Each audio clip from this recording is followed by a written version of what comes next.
You unlock this door with the key of imagination. Beyond it is another dimension. A dimension of sound, a dimension of sight, a dimension of mind. You're moving into a land of both shadow and substance, of things and ideas. You've just crossed over into the Twilight Zone.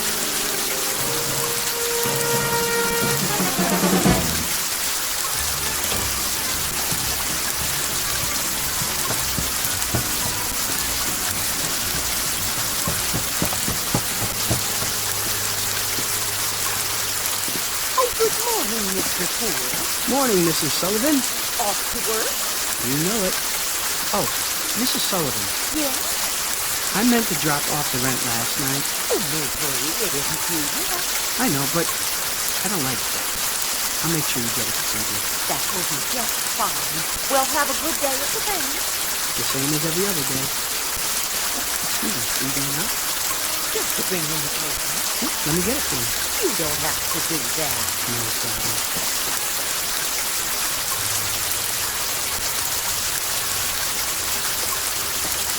Here you are. Oh, thank you, Mr. Poole.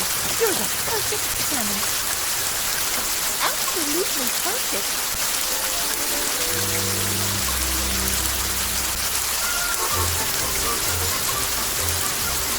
Paper, get your paper.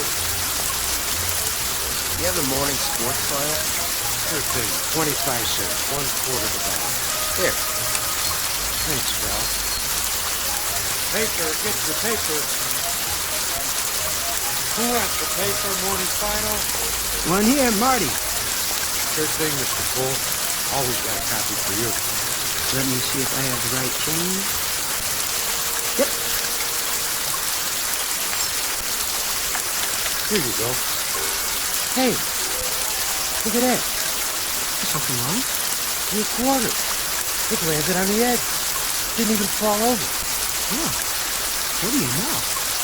That'll never happen again in a million years. This must be your lucky day. Oh, I hope you're right, Marty. A little luck never hurt anyone.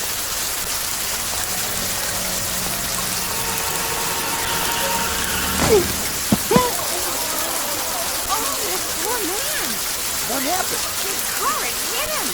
Did you see it? Somebody call an ambulance. Mr. Hector B. Poole, resident of the Big Apple, at Last Canyon, hoping to survive an assault on his senses. All 60. Flip a coin and keep on flipping. What have we got? Half the time it will come up heads and half the time tails. But in one wild, freakish chance in a million, it will land on his own. Mr. Poole, a bright human coin on his way to the bank in the Twilight. And now, The Twilight Zone, and our story, A Penny for Your Thought, starring David Iger, with Stacy Keach as your narrator.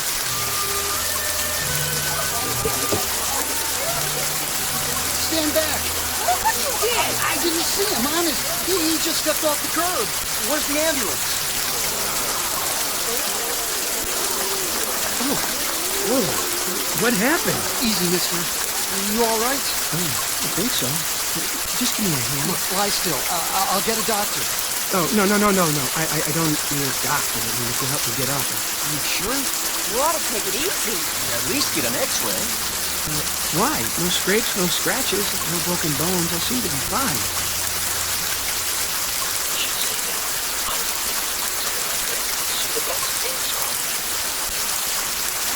Pardon? Oh, I just said, wait till you get to the hospital. You never know.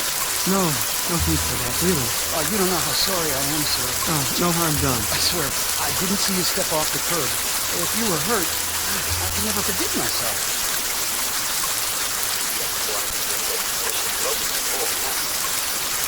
What did you say?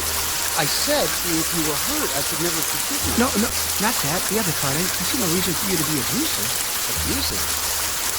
I should have been more careful, but it was equally your fault. Are you certain you're all right, sir? I think so. Thank heaven for that. I'm simply trying to say how grateful I am that you weren't injured.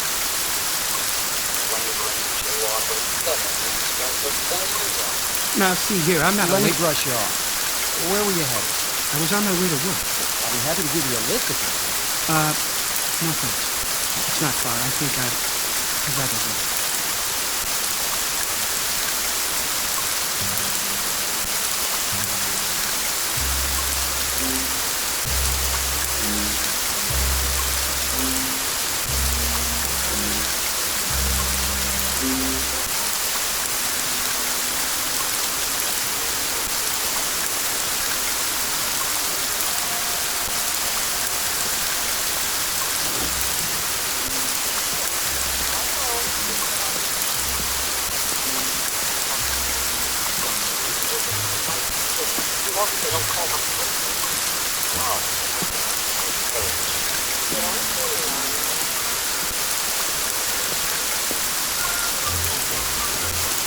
Well, Pool.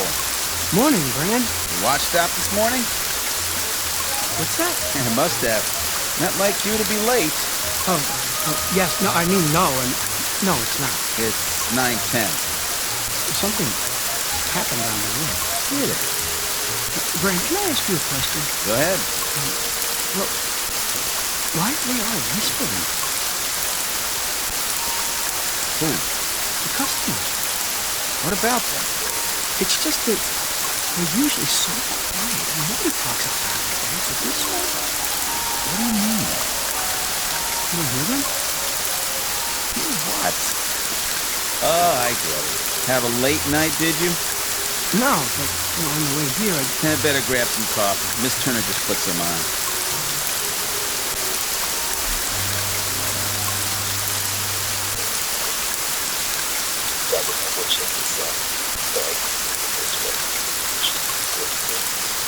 where is he? Huh? Mr. Bagby. In his office. Where else would he be? Oh, thank you, Bran. Well, I better get started. Yes, you do that.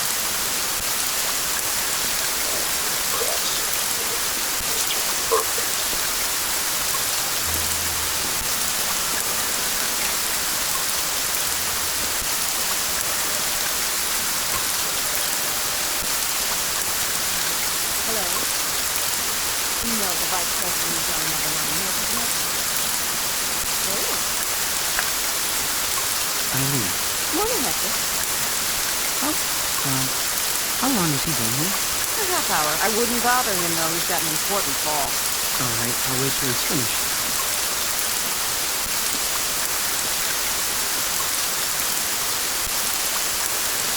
Alicia, baby! You know I care. But, look, besides Gladys ever knows things. Of course she would. I can see the headline. Prominent banker divorces wife to marry chorus girl. No, Phyllis, you misunderstand. I love chorus girl. I mean, not all. Only you. Yes, look, how about this one? Yes? Mr. Bagby? Come in. Come over to the door. Yes. What is it for? Mr. Bagby, sorry to interrupt you, but I'd like to explain Explain what? why I was late, sir. What do you? 10 minutes to be exact. I didn't notice. Well, as you know, sir, my record for being prompt is spotless. I pride myself on attention to duty. Yes, cool. Everyone is aware of your devotion to the bank. Well, you see, a strange thing happened. A very strange thing. Yes, uh-huh.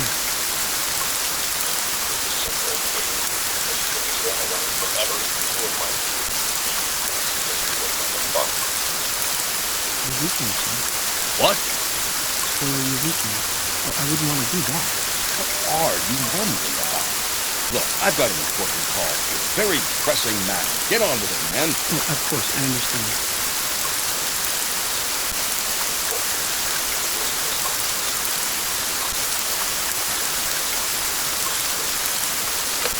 There. I placed it on hold. Now then, you had something to tell me? Cool. Another time, sir. I can see that you're busy. I'd better get to my work.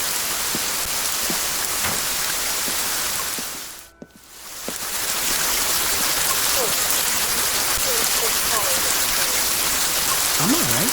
Oh, Good morning, Mr. Poole. Good morning, Miss Turner. Did you say something? I didn't know I looked that bad. Oh, you don't.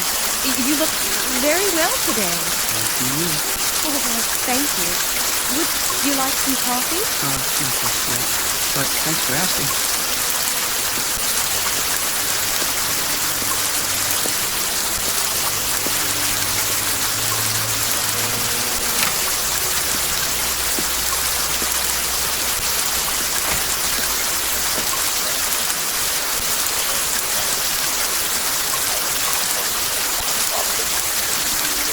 Who is teaching today? You say something? No, nothing at all. Good day to you, sir. Everything in apple pie order, I trust? Yes. Thank you.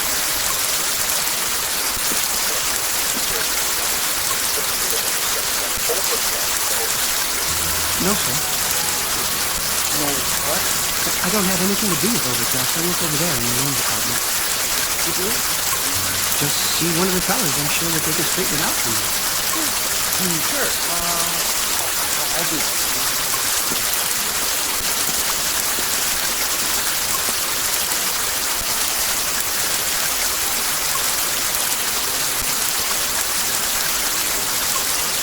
Cool?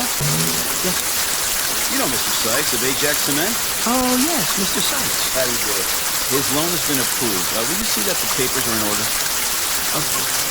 When do I get the check? Mr. Poole will take care of that for you. Here's the file. Certainly, Mr. Brand. Won't you sit down, Mr. Sykes? Everything's there. I'm sure it is. I see. A loan for $200,000. That's quite a sum. Expanding the business, Mr. Sykes? That's right.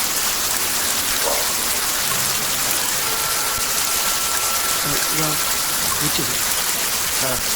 You are aware that this loan must be repaid within 90 days. Sure I am. In full.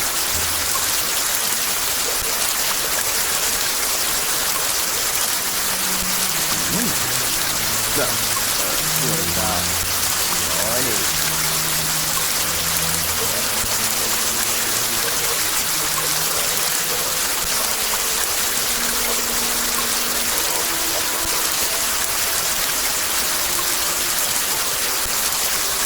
For what? Ancestry? What did you say? Nimble runner and lucky lady. Now look here, young man. In criminal class B1. That's a funny name. I don't have time for this. Am I gonna get the check or not? Everything all right here? It better be. I'm not sure. What's going on, Poole? There's something wrong. I don't know, Mr. Bagby. I signed it. Well, then what's the problem? He just told me he's borrowing the money to bet on the horses. What? That is what you said, isn't it, sir? I said nothing at the time. And then he said that Ajax Cement was bankrupt. Ah, he's mad.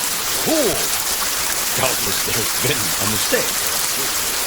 If you'll come with me, I'll correct it at once. I'll talk to you later, Poole. But Mr. Beck... In my office. Yes, sir.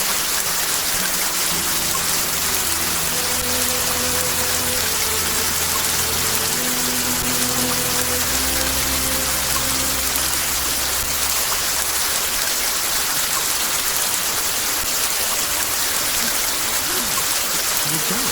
He said. I'm the one who took that attention. Will you tell me that? What? If I could tell you, I would. But I honestly don't know.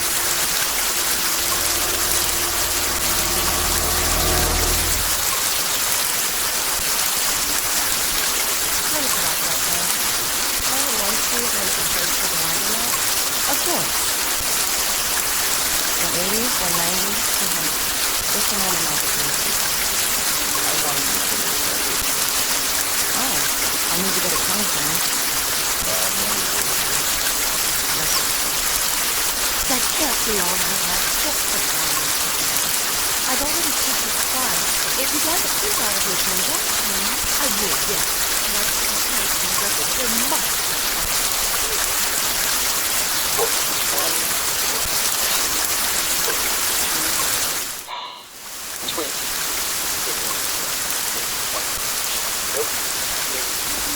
Hello, Smithers. Oh, killer, Mr. Poole. Don't worry, you'll get that promotion. You really think so? I mean, what promotion? Stick with it. You'll see. Yes, of course, but how? Have a little faith.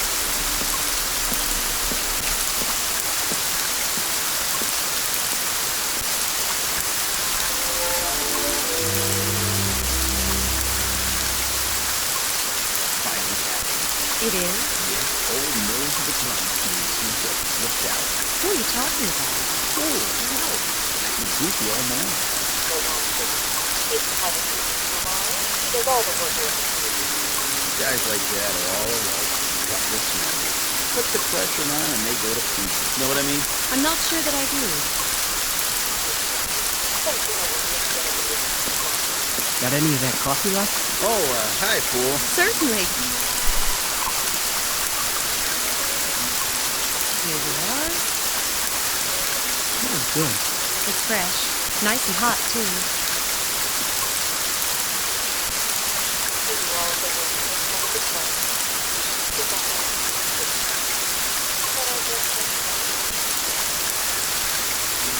Miss Turner, Yes, there's something I've been meaning to say to you, there is.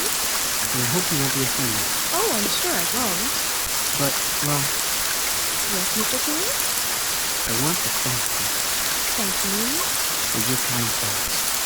I don't think I quite understand, Mr. Poole. Romancing to help, eh, fool? Friend, please. Well, who can blame you? This Turner's the prettiest girl in the new accounts department.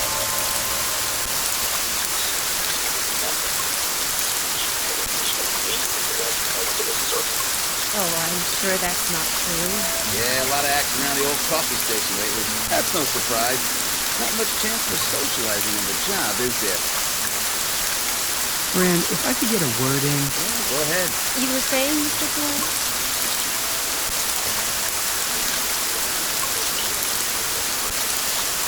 That's enough, Brand.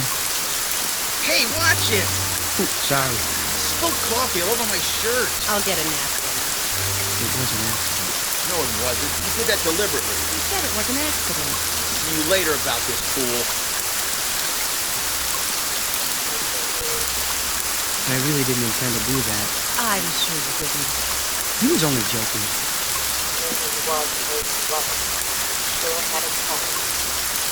Well, I suppose I should get back to my desk. Yes, I suppose so. Or else it will be time for lunch. Will it? I mean, oh, it will. And then we'll all be having our lunches, won't we? I guess you're right. And those who brought them. And those who didn't will go out somewhere. For lunch, I mean. Alone or together. Yes, they certainly will. Well, back to the old grindstone. It's been nice talking with you. Nice talking with you, too. Bye now. Bye. Oh, Miss Turner, Mr. Poole? one more thing. Yes? I hope you have a nice day. I feel the same way. Exactly.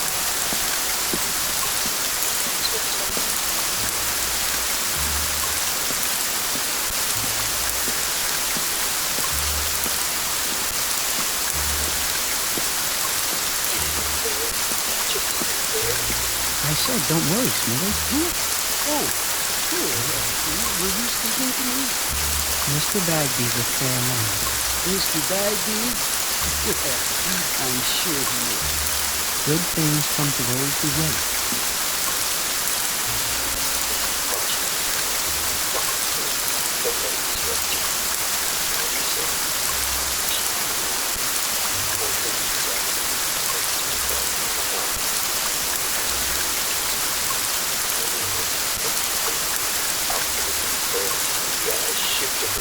By nightfall. All that money. Much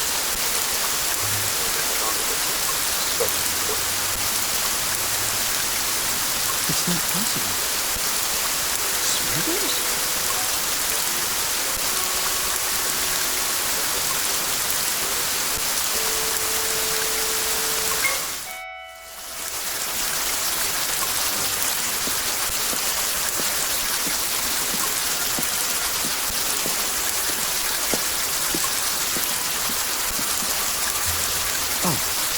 Miller, Hi there, Mr. Poole.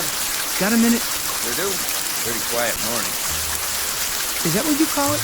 Well, it's supposed to payday. Then everybody and his brother shows up. Get a little rowdy sometimes, trying to cut the line and everything. But I keep them in order. Teach them respect for the uniform. You count on me. I know I can. That's why I wanted a word in your ear.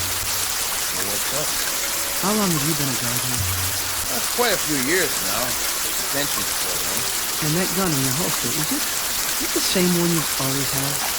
Sure is. Nothing beats a 38. Keep it oiled up real good. You could use it, though, if you had to.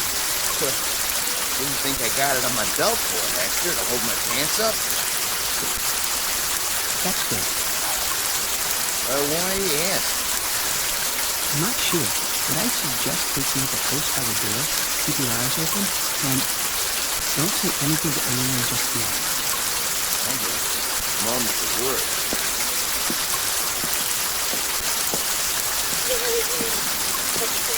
Hello again.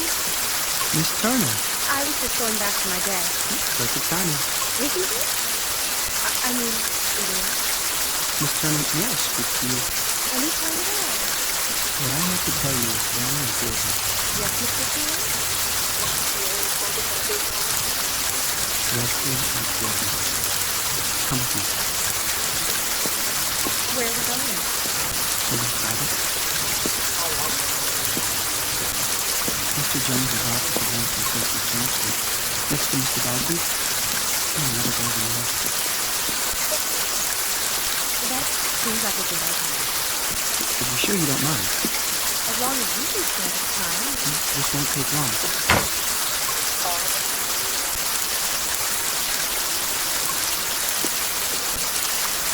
Well, what is it? You'll think I'm crazy. Something wrong? Terribly, and I don't know who else to talk to. Miss Turner, I keep hearing voices. People talking, their lips don't move. But I can hear their voices clearly. I thought this ringing in my head. Well, it's not what you think, Miss Turner. I can read people's minds. I don't know if I can talk to you. Witnessing myself. Oh, please, think something, anything at all.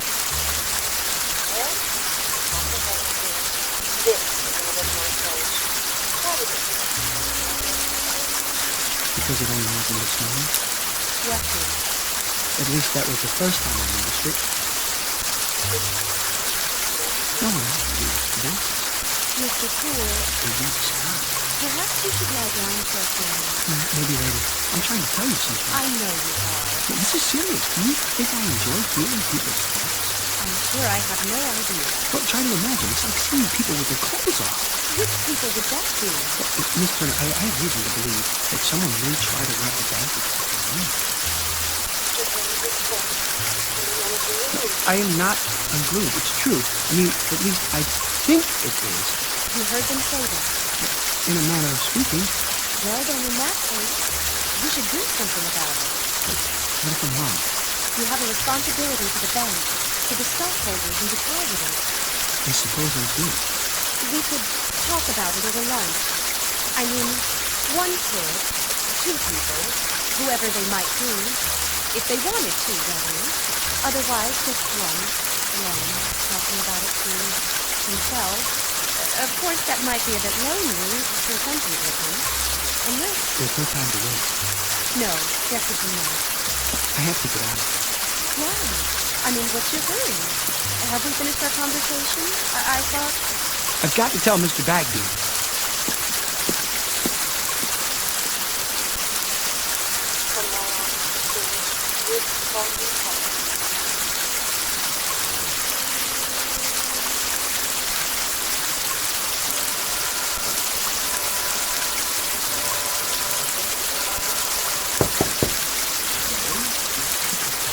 Mr. Bagby. Oh, there you are, Poole. I want to talk to you. Sir, I'm worried about you, Poole. About me. But sir, I've always considered you one of my best men. So why? why what? Just tell me straight. We lost the Ajax cement account this morning because of that nonsense around. Something wrong with it. Your wife, perhaps? I'm not married. Well, something's bothering you. Yes, Have a seat. I'd prefer to stand. Then out with it. Well, I don't know how to put this, Mr. Bagby. Speak up, fool. I'm with you. You won't believe me. Of course I'll believe you. You're as honest as the day is long. Well, you've been like a son to me. Well, that's the son-in-law, at least. If you were, which you're not, legally speaking. But nonetheless. Mr. Bagby, Mr. Smithers is... Smithers? Well, what about him?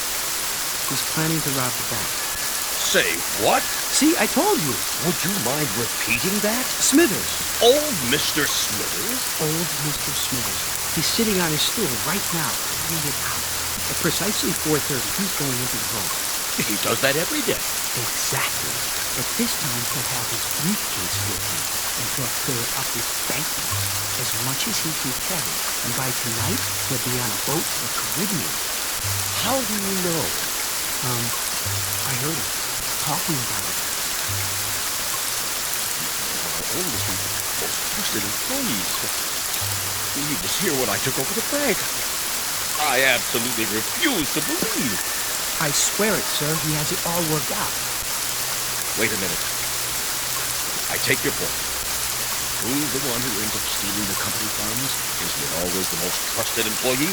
The man you'd least suspect? The man who's completely reliable for years until that one moment when everybody relaxes their guard and... Gotcha!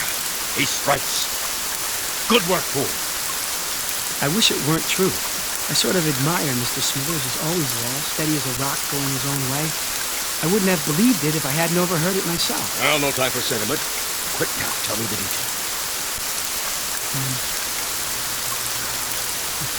Well, at 4:30 on the dot, it starts. Okay, and Mr. Smithers will finish counting out his bills as he always does, by the numbers. Thank you, folks. Good night now. And as soon as we lock the doors, That is.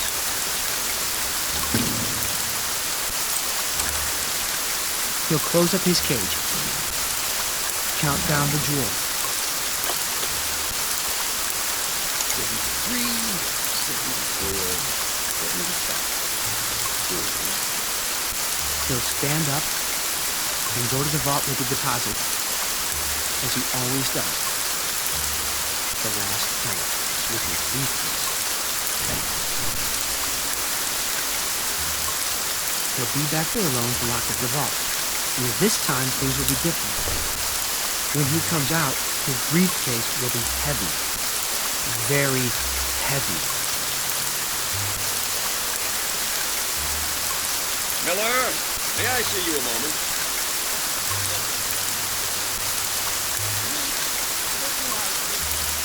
Okay, be right there. I'm waiting. Gotcha. What? I'll take that briefcase. Here. What? Shall I cuff him? Not till we see the evidence. Looks pretty heavy to me. Dump it on the desk. I'm here with you. Sure thing. What do you think you're doing? What does it look like? Your mistake, Mr. Smithers, was in assuming that we were all asleep. A great mistake. But nothing gets by this institution. As a matter of fact, I've had my eye on you for a long time. You sure this is his briefcase? Of course it is. Duly noted. He admits it. 1/2 sandwich. Slip-on necktie. Socks. Comb. 1 book. How to Profit from Armageddon. And, 7 ballpoint pens. Where's the money? Has everyone gone insane? What money? Fool! Where's that idiot fool? Here, sir. So he was going to steal the money. He was going to take a trip to Bermuda. That was his story, huh? Mr. Bagby, I heard him. And who was he talking to, Mr. Fool? Well, he wasn't talking to anyone, not exactly. What was he doing? Sending smoke signals? He was thinking. You were what? He was thinking. Well, that explains everything. Mr. Smithers, please forgive us all for this unfortunate intrusion. Well, I guess we all make mistakes. I should have known that what I was told was impossible on the face of it. Fool, do you know what I'm thinking? And fired you. Kindly clear out your desk at once. Mr. Smithers, I don't know what to say. I'm very sorry. Return Mr. Smithers' possessions and let him pass. Right away.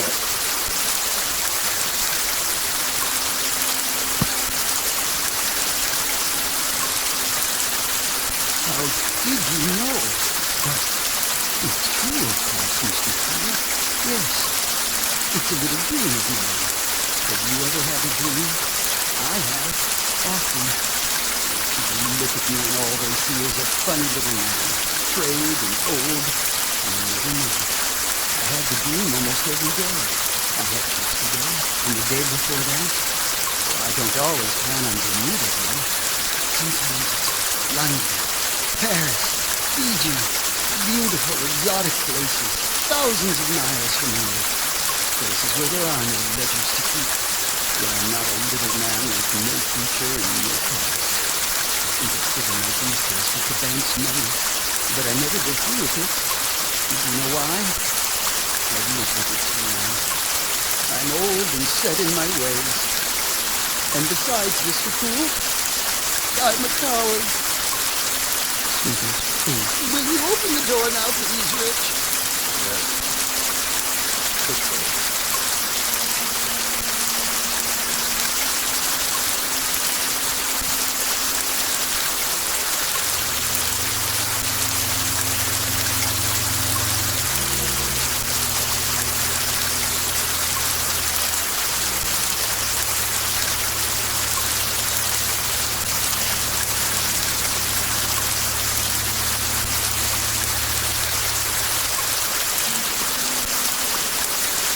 Can I help you with anything?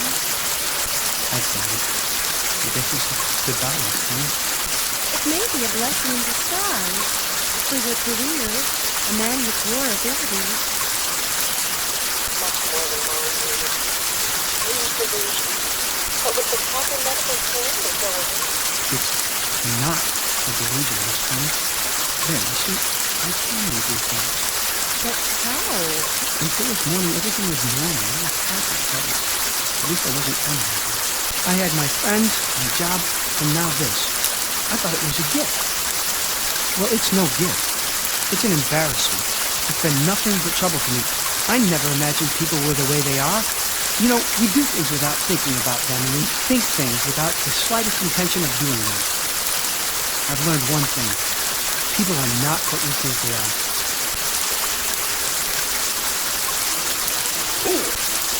Thank heaven I caught you. That was the Ajax Cement Company on the phone. Mr. Sykes has been arrested. I know, for gambling with the company money. I tried to tell you that earlier. $200,000 if that loan had gone through. Mr. Poole, about the job. It's still yours if you're interested. It's not too bad. Mr. Poole, you can really, still wait for this job. If you let him take you back on the same terms, you're crazy. Everybody knows you should be in charge of your company. Well, what do you say? Well, everyone knows I should be in charge of the accounts department, Mr. Bagby. In charge?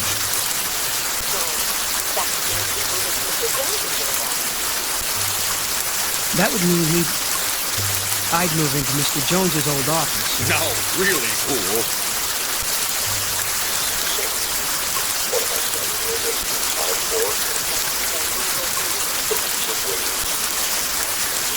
Stand up for yourself. He needs you more than you need him. Could you excuse us, Miss Turner? We have some business to discuss. All right. If you're sure. I'm sure. Business? What business?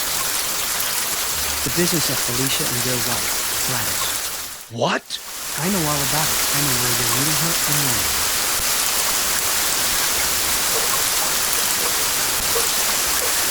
Riverside Drive, Mr. Bagby. Am I right? All right, you win. In charge of accounts in the office next to mine. We won't say anything when you're in here. Not a word, Mr. Bagby. Not a word. Oh, and I forgot, there's one more thing. At the bank's expense, I'd like you to buy a round-trip ticket to Bermuda. Have it made out in the name of J.L. Smitty. I think you'd like a vacation. Are you out of your mind? Mr. Bagby? One ticket to Bermuda. Shall we go, Miss Turner? If you like.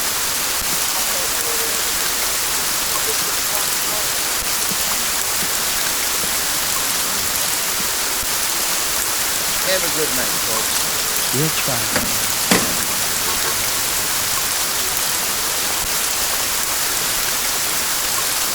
May I see you home, Helen? I don't know.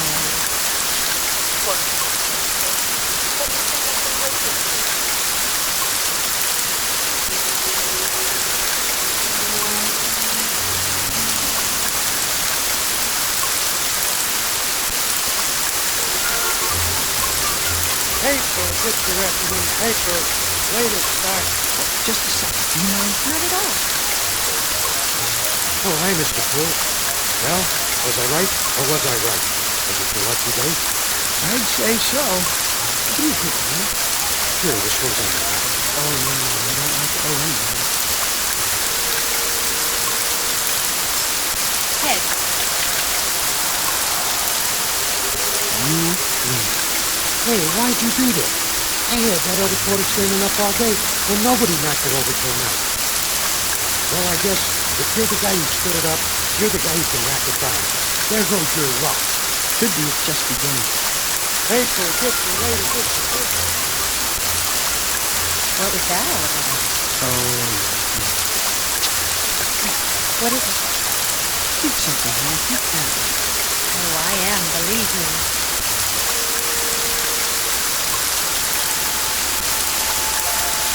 Did you get back? No, I didn't. I didn't hear anything at all. It's gone. Isn't that wonderful? Yes, you say so, dear. Toss a coin, any coin. One time in a million, it will land on its head. But all it takes to knock it over is a slight vibration, a light glow, or even a vagrant dream. Mr. Hector B. Poole, a human coin on edge for the big time, in the Twilight Zone.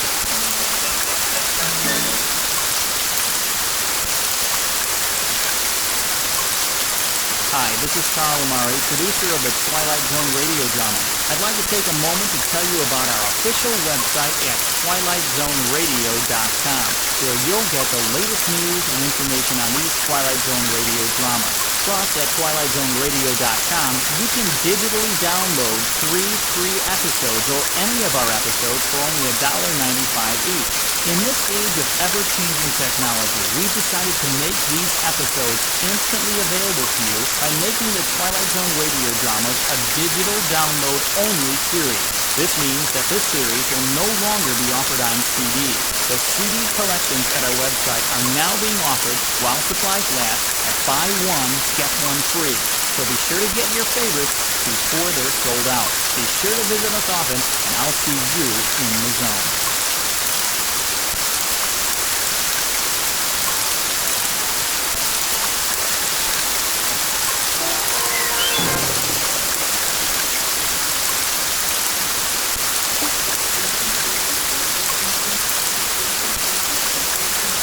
A Penny for Your Thoughts, starring David Eigenberg with Stacey Keach as your narrator, was adapted for radio by Dennis Eckerson and written for the Twilight Zone by George Clayton Bennett.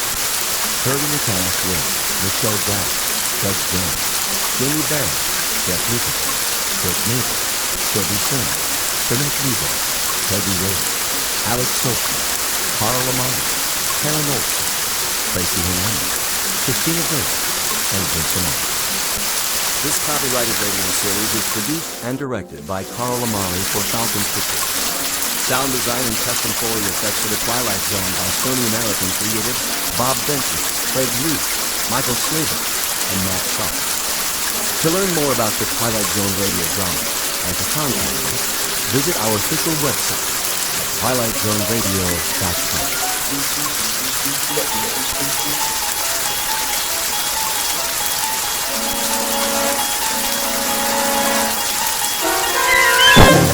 You're traveling to another dimension.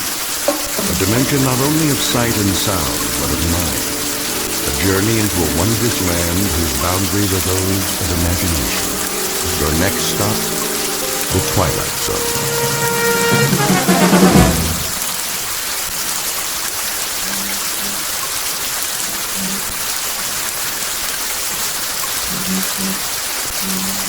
Marvin?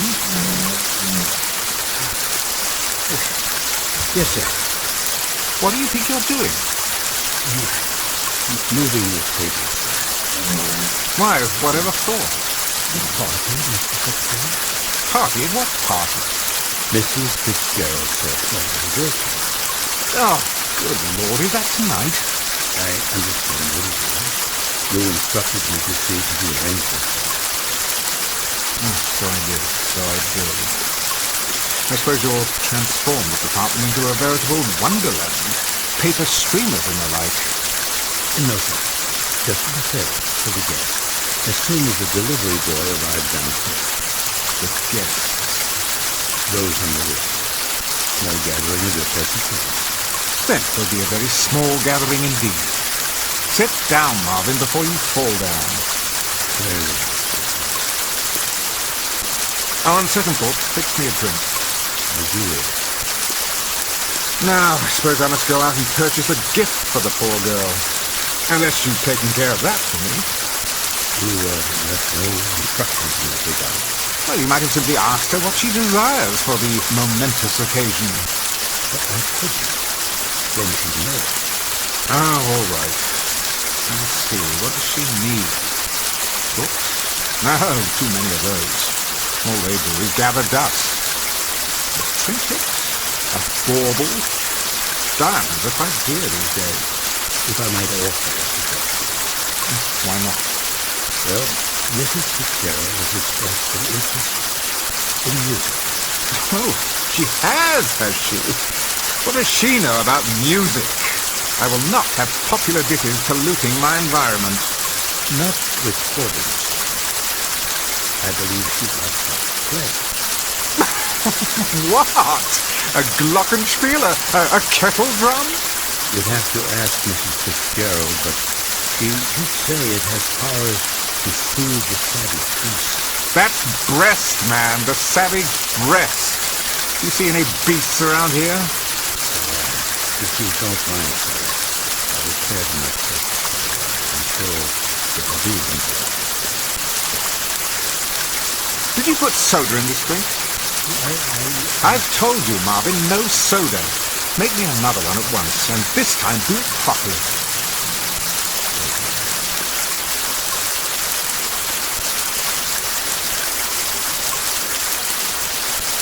Mr. Fitzgerald Porter, theater critic and cynic at large, on the day of his wife's birthday. If he knew what's in store for him, however, he would make it a point not to attend. Because before the party is over, an extraordinary instrument will play what might be called the Royal Piano Blues. An opening night that could only happen in the Twilight Zone. And now, The Twilight Zone, and our story, A Piano in the House, starring Michael Gordon, with Stacy Keach as your narrator.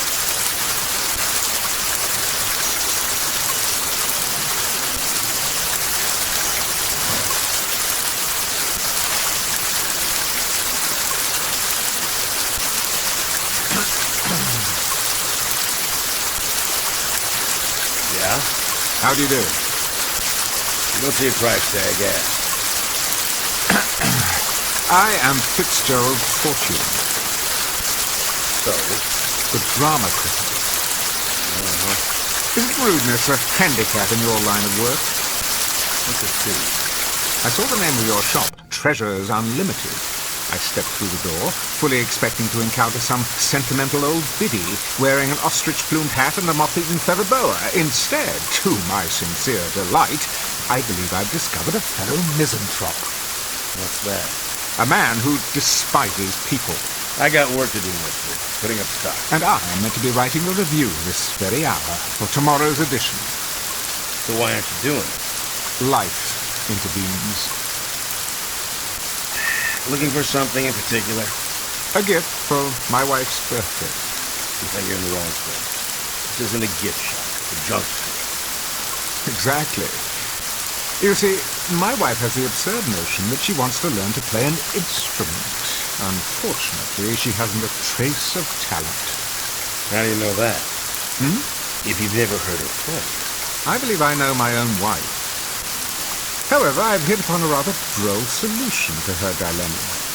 Do you have, by any chance, one of those old-fashioned pianos that plays itself? A player piano? Funny you should ask. Amuse me. I just picked one up at an estate sale.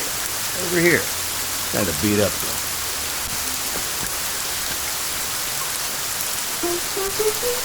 Splendid. Needs a good tuning. Nonsense. My wife will believe it to be an antique and cherish it all the more. Would you play something, please? I can't play. Takes these paper rolls. Came with a whole bunch of right mechanical. Rachmaninoff's Prelude in C-sharp minor. Stephen Foster. U.B. Blake. Even The Prisoner's Song. Quite an eclectic assortment. You're taking a lot of my time, mister. You are taking an equal amount of mine. Let's try this roll. Shall we number QRS 8856? I'm in the mood for love. Okay.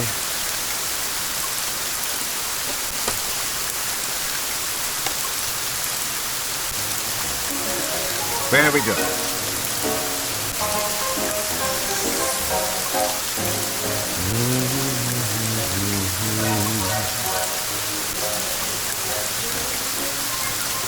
What birthday did this make?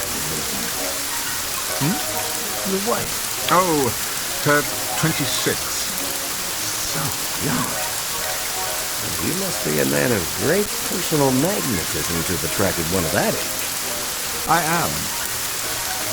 How utterly romantic. Youth, wisdom, hand in hand. Oh, how I'd like to see you both together. And for her birthday, you're giving her the gift of music. How touching. What is the price of the piano? You are taking your young bride out somewhere, tonight. A quiet note. And you lost together in the midst of this great city, looking into each other's eyes. How much? Where's the tag? Oh, and worth every penny. A bit of restoration to take care of the finish. The mechanism looks well. Birthday present, let's say we take 20%. No, make it 40. Forget the sales tax. Done. I shall require delivery before 6 o'clock this evening. The address is on my check. Certainly. I wouldn't want a lady to be disappointed on her birthday. Oh, Marco. What's that? Are you aware of how susceptible you are? I am. To the power of music. Isn't everyone? To some degree, I suppose.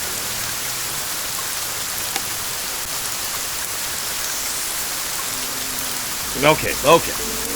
You got a sale. Now, you gonna stand around all day taking my time? No, I was just leaving. Well, nobody's stopping. There's the door.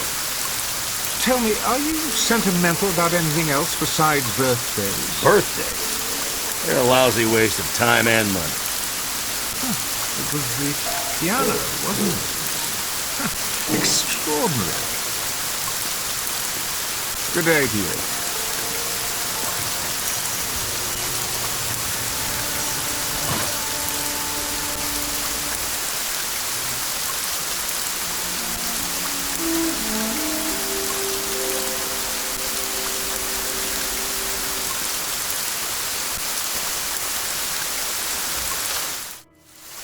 Marvin, Marvin! Oh, good evening, sir. Take my hat and coat, please. Thank you.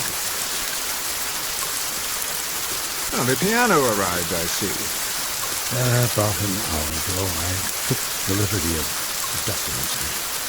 Marvin, Yes, Mr. Fogg. if you're going to wait on the guests tonight, then do something about your face. My face, sir? Yes, Marvin, a party is supposed to be a happy occasion.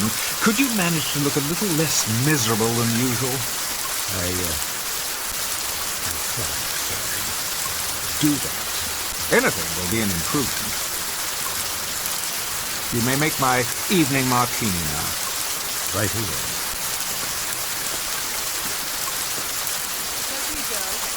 Yes, Esther. Hello, darling. How was your day? Oh, fine. Museum again with a friend. Been going there quite a lot lately. I have. You said you wanted me to improve my mind. Indeed. One can never know too much. And what else would you like me to do? Well, there is one thing. And that would be? You might consider letting Marvin go. What do you mean? Show him the door. Give him the sack. In short, find a replacement, and as soon as possible. Oh, really, Charles? I'm quite serious. What has he done now? It isn't anything he's done, it's his appearance. He seems the same as always. Well, that's the trouble, it's the way he looks. I can't bear coming home only to be confronted by that lugubrious expression on his face. I find it unspeakably depressing. Don't you? Not particularly, Giles. Look at him, like a hound dog, ready to burst into tears at any moment. Surely we can find a servant who's more cheerful to have around. Why? There's no need to hurt his feelings. The man has no feelings. He's a clod. Gerald.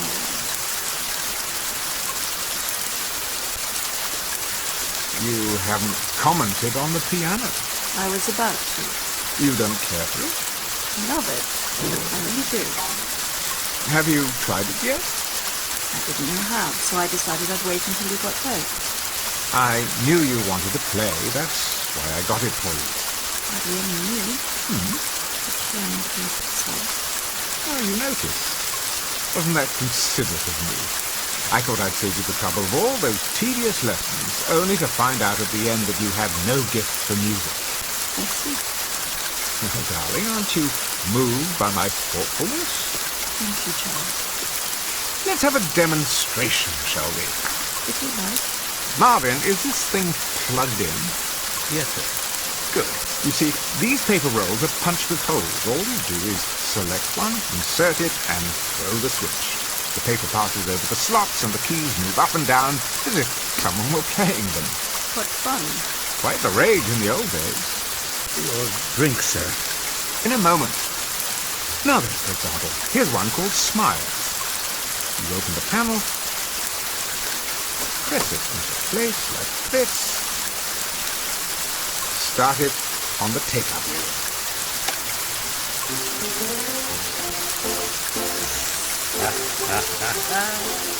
Yeah, they don't write them like that anymore. What on earth is the matter with you? Nothing, sir. Nothing at all. Marvin, are you all right? I'm very well, thank you, madam. But you're smiling. Am I?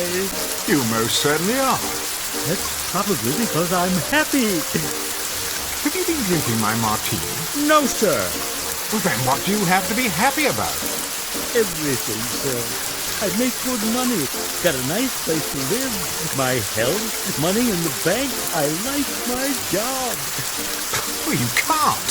I treat you atrociously. You don't bother me, Mr. Fortune. You tickle me. What? Oh, yes. Sometimes it's all I can do to keep from laughing out loud when you have one of your tantrums. I get it. When you go around, flicking the table to be sure I've dusted, or checking the silver to see if it's polished. You are funny, Mr. Fortune. Am I? Yes, quite downright hilarious, if the truth be told. Why, Marvin, I've never heard you speak like this. Nor have I. Well, there's plenty more where that came from. I've got 1,000,000 of them, sir. 1,000,000 of them. Well, out with it, man. You're quite the comedian today.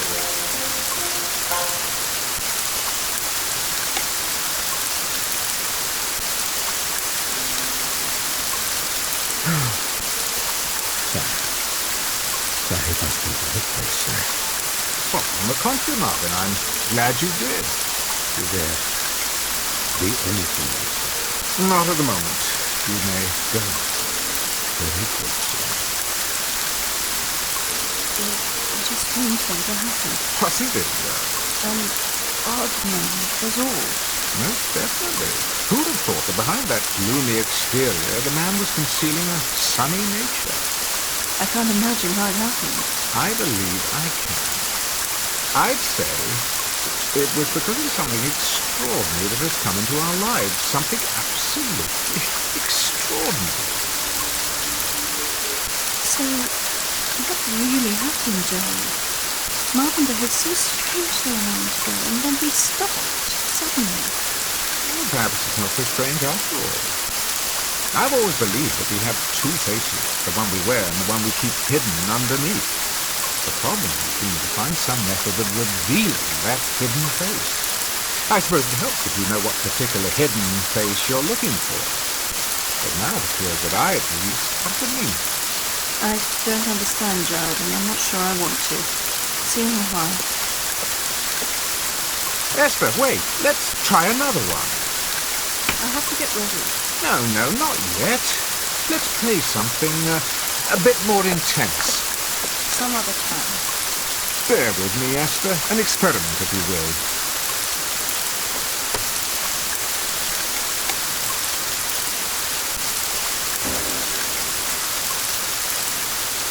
Well, what do you think of this one? I don't know what you want me to say. Go on. Don't hold back. What you're really feeling. I can't. You can. Okay. Let's hear it, darling. Now's your chance. You... Spit it out. You... beast. That's the girl. For 6 years I have controlled myself, but I can't keep it in any longer. I was a stupid, naive child when I married you back in London. I thought you were a great man, but you aren't anything of the sort. You're a sadistic fiend. You take pleasure in humiliating me before your so clever friends for one simple reason. Because you enjoy hurting me. I've stood your cruelty all these years, but I won't stand for it anymore. Are you sure you're feeling well, my dear? I'm feeling very, very well. Better than I've felt in years. It's a great relief to tell you what I really think of you. It's been bottled up for so long. Go on, please. I'm listening. I thought you needed me. I thought you needed my love, but you don't. All you need is to have someone around to bully and torture whenever you feel like it. I've tried to love you. Heaven knows I have tried, but I hate you. I honestly hate you. Bravo.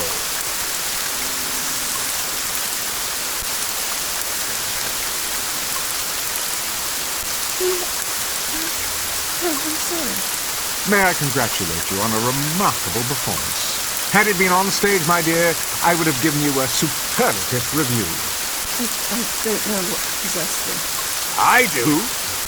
That was your hidden face. I'd suspected for years that beneath your unemotional facade, you were an hysterical little girl, and I was right.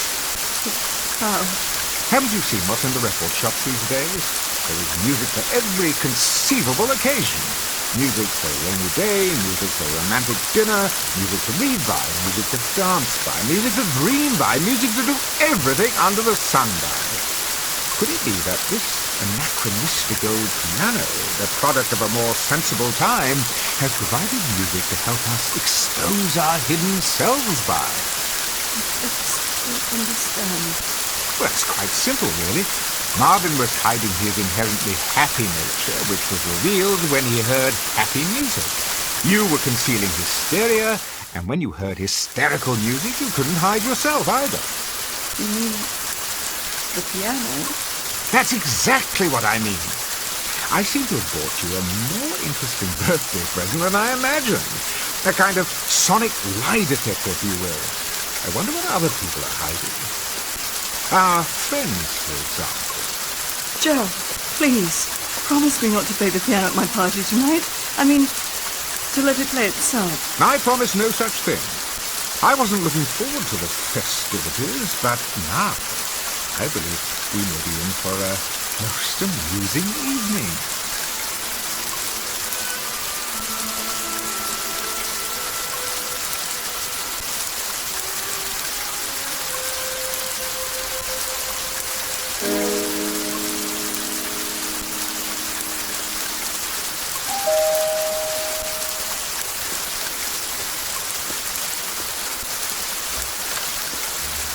Good evening, Marvin. Good evening, sir. Won't you come in? Greg, how nice to see you. Marvin, take Mr. Walker's coat. Yes, sir. I'm truly pleased that you could join us. You're unusually cordial tonight. That isn't a smile you're wearing, is it? I brought it out of storage in honor of Esther's birthday. I trust you've done the same. Not I. Smiling isn't among my plans for the evening. Great. But of course. Oh, I'll make it for you. Marvin takes forever. I'm delighted to hear that you share my distaste for birthdays. Birthdays, anniversaries, and certain holidays I overlook whenever possible. They imply some degree of human involvement, the sort of thing I'd rather avoid. Is that true? I've been given to understand that you're something of a ladies' man, quite thickly involved, in fact. You've been misinformed. Have I? I'm much too selfish to fall in love.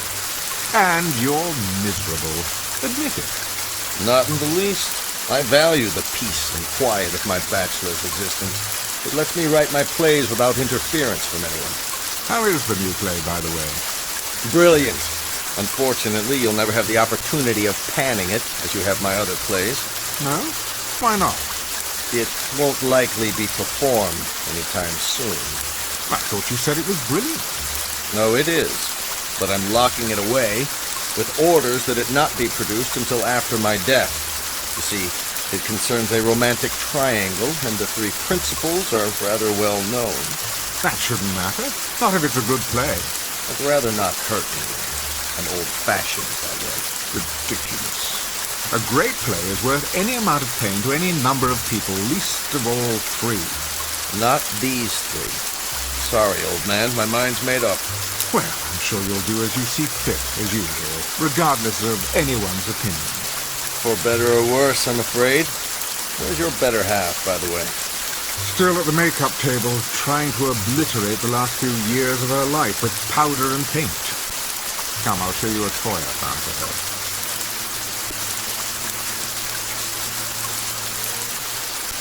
Well, well. I haven't seen one of these old jobs in years. Neither had I. Does it play? Remarkably well. Let me demonstrate. Just this little switch here.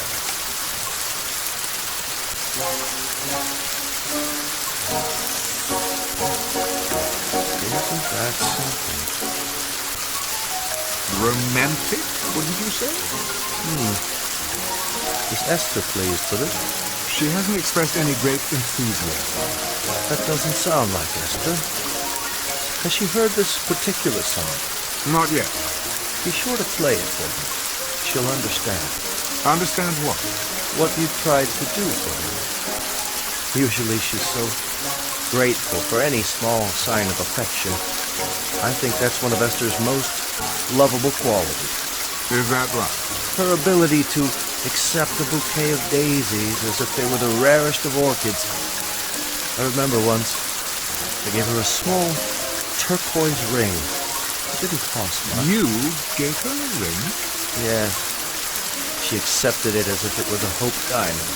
Turquoise ring. Oh, yes. She came home from a trip with it. She'd been to Mexico City. But I seem to remember that she went alone.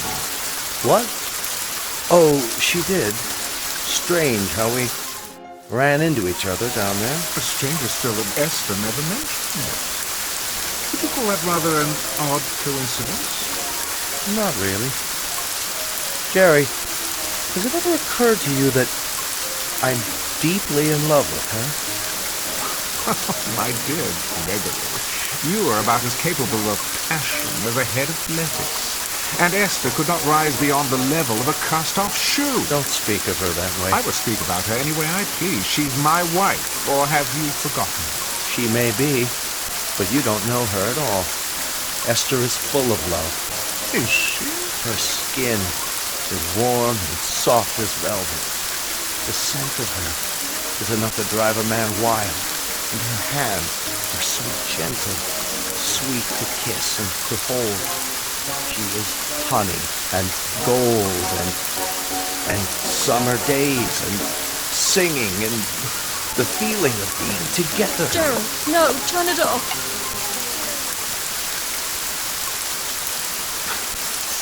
I'm sorry you did that, Esther. I don't know when I've been so entertained. And you, Greg, why would you say such things? Sorry, Esther, I don't know what came over me. Just as well. I never enjoyed deceiving you, Gerald. My dear, you are incapable of deceiving me. I've known for years your capacity for doing any number of sordid little things. The only revelation tonight has been the specific details of an unsavory affair. I'd better leave. Oh, don't be a schoolboy. We're in for a grand time this evening. Our other guests are arriving. Before I welcome them, Esther, may I wish you a happy birthday? I hope that your next 40 years will be equally rewarding. What are you up to? Why, nothing, dear. Simply being the perfect host. I'll get it, Joe. Don't bother, Marvin. I prefer to do the honors myself.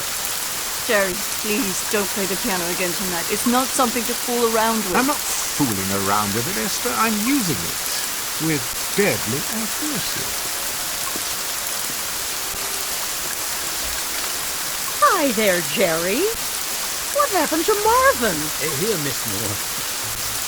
Good evening. Marge, dear, do come in. Marvin will take your wrap. Well, don't just stand there, Gerald, devouring me with your eyes. I know what's on your mind. Kiss me, you fool. Like this? Oh, that's better. Marge, I'm quite vexed with you. You are? You promised the next time we saw you, you'd be svelte as an antelope. And what am I now? Oh, don't answer that. I've been on more diets than a jockey has horses. Somehow they always throw me before we reach the finish line. Esther! Happy birthday! Hello, Marge. I have a present for you. Margie. And you. I'm not even speaking to you, handsome. You haven't called me in months. Somebody else is taking my place. As a matter of fact, yes. We've just had a most illuminating discussion about Greg's new romance. Gerald, don't tell me who she is. I may go after her with my claws. Worse yet, you could sit on her and mash her to death. Same old Jerry. Now, who's going to make me a drink? Marvin will take care of you. I believe another stagecoach has arrived. Jerry, are we early? Oh, not at all. You're just in time. Darling, you look positively radiant. How do you do, Mr. Thornton? Pleased, I'm sure. And you are... This is Roberto, my escort. I would never have guessed. And how is everyone at the last chance lunch these days? Oh, Jerry, behave. Come in. You might want to fasten your seatbelts, though. Something tells me this may be an evening to remember. Ooh, how exciting. What do you have in mind? Charades or strip poker? Something even more revealing than that. How about a game of ultimate truth or dare.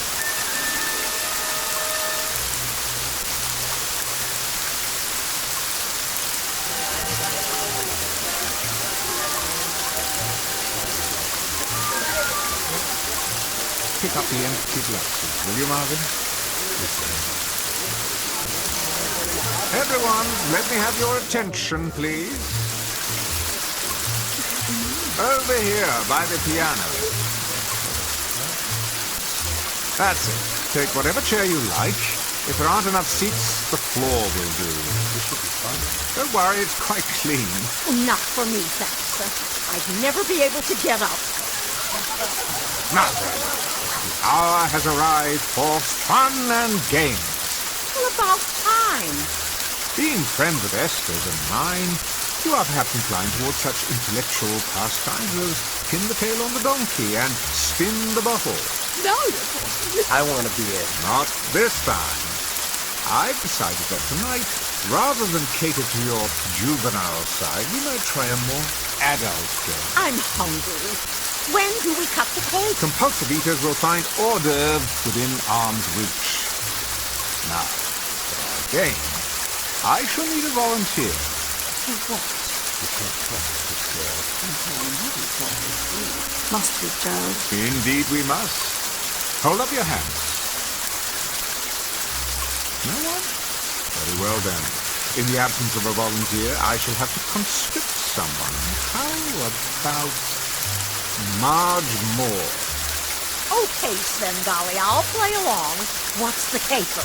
Nothing physically demanding, my dear. I merely want you to listen to some music on the piano. What kind of music? Let me see. How about, Claire de Lune?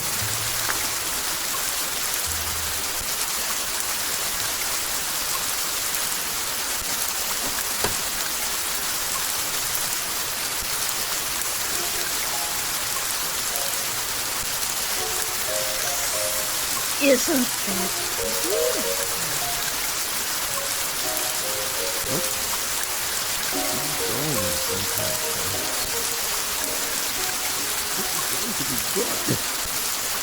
Talk to me, Marge.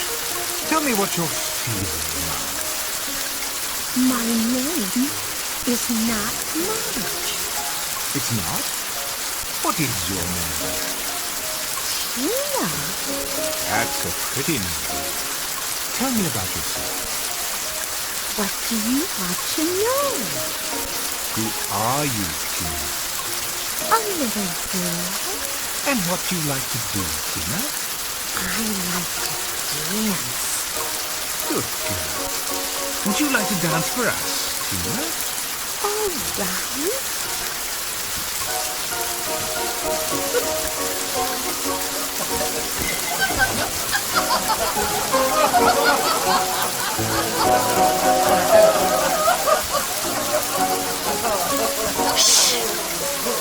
Thank you, Tina. You may stop dancing now. That was fun. Tell me, do you always dance? Only when I'm Tina. And who are you the rest of the time? Might it be Marge? Sometimes I pretend I'm a snowflake. Really? White and tiny and perfectly formed. I float on the air of a pale blue moonlit night. I am never lonely. I am beautiful and I am loved. I see a man with his hand outstretched to receive me. A very handsome man. He sees me and knows that I am beautiful. I drift down until I reach his hand. I am enclosed in warmth. I melt with love.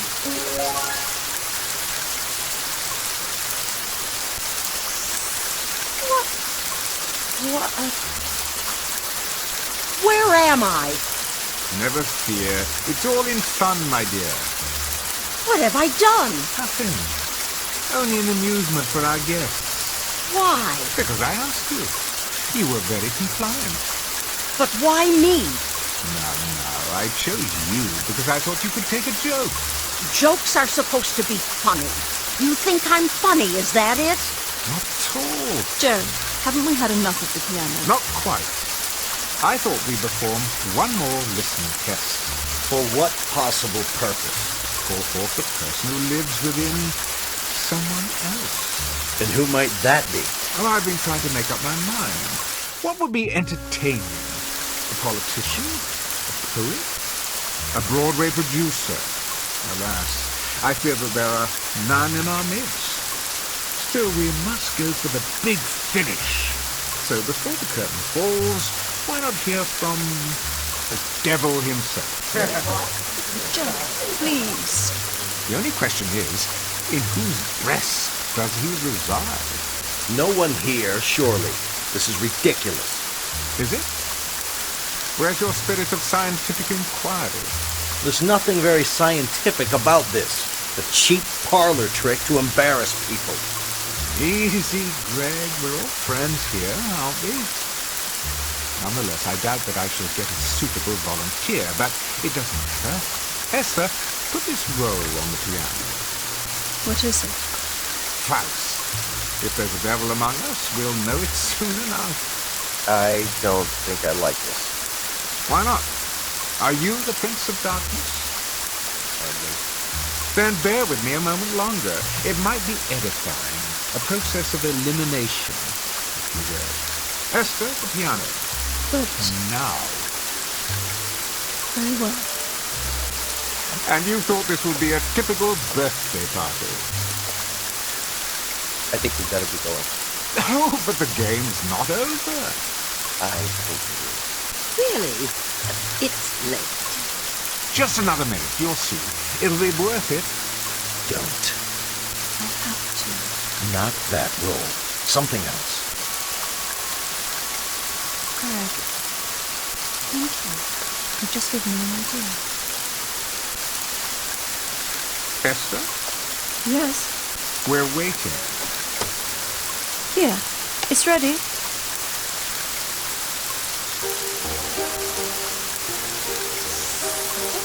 What is it?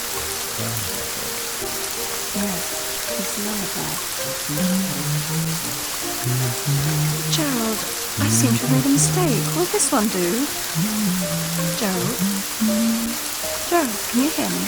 What's good for the goose, I always say. Speak to us, devil. Go on, out with it.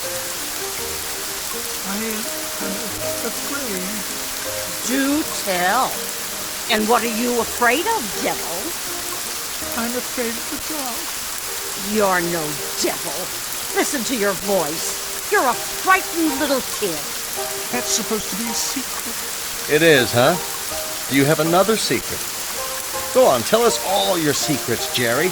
This moment will never come again. For once, you're center stage. You have an audience in the palm of your hand. Yes, Jerry. Tell us. I'm afraid of you all. Afraid of people. But why? Who are you? Really? Small boy. I've stayed hidden away inside, but now I can't hide anymore. And what do you like to do, little boy? Hurt people. I can't stop from doing it. It's all I like to do. Why am I not surprised? Did you know, I envy you, Marge. I'm too afraid to embrace the world as you do. And in my envy, the boy tries to hurt you. Who else do you envy? Greg, are you here? Yes. I've tried to hurt you, too. I've given bad reviews to your plays when I should have given praise. I've coveted your talent because I had none of my own, and so I hurt you in every way I could. For once, I have to agree with you. I think we'd better go. I think it's a good idea. Thank you all for coming. I called it. Take care, Arthur. I'm sorry you had to see this. Good luck. Esther, I've hurt you most of all. You came to me with love, but I couldn't accept it. because it frightened me. I never learned how to return love except as a child does, with shrieks and blows and indifference. It must have been very, very difficult for you. Good night, Esther. Call me if you need me. But I do. Wait. Where are you all going? I don't want you to leave. Come back. Esther, come with me now. Will you do that? Yes. Yes, I will. Let me get my coat and blouse. Don't leave me. If you do, I'm going to be very, very naughty. Ready? I'm ready. No! No, please! They were laughing. I'm sure of it. Nobody laughs at me. I'll show them. I'll show them all. See, I'm being bad. Very, very bad. Stop that hideous music. Make it stop!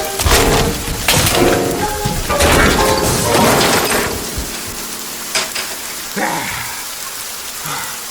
What do you think of that?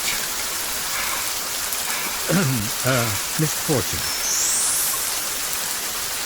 What's happened? What's happened? What have I done? Where... Will there be anything else this evening? Are you laughing at me? Are you? Oh, no, sir. I'm most definitely not laughing. Because you're not funny anymore. Marvin! Marvin! Wait! Not you two! Don't leave me! Don't! Don't!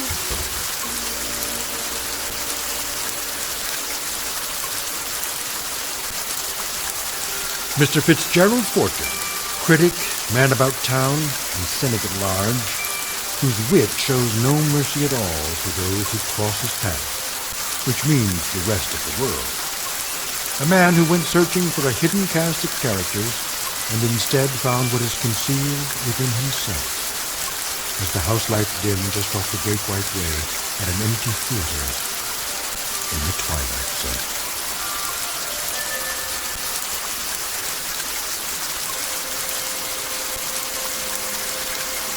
Hi, this is Carl Amari, producer of the Twilight Zone radio dramas. I'd like to take a moment to tell you about our official website at twilightzoneradio.com, where you'll get the latest news and information on these Twilight Zone radio dramas.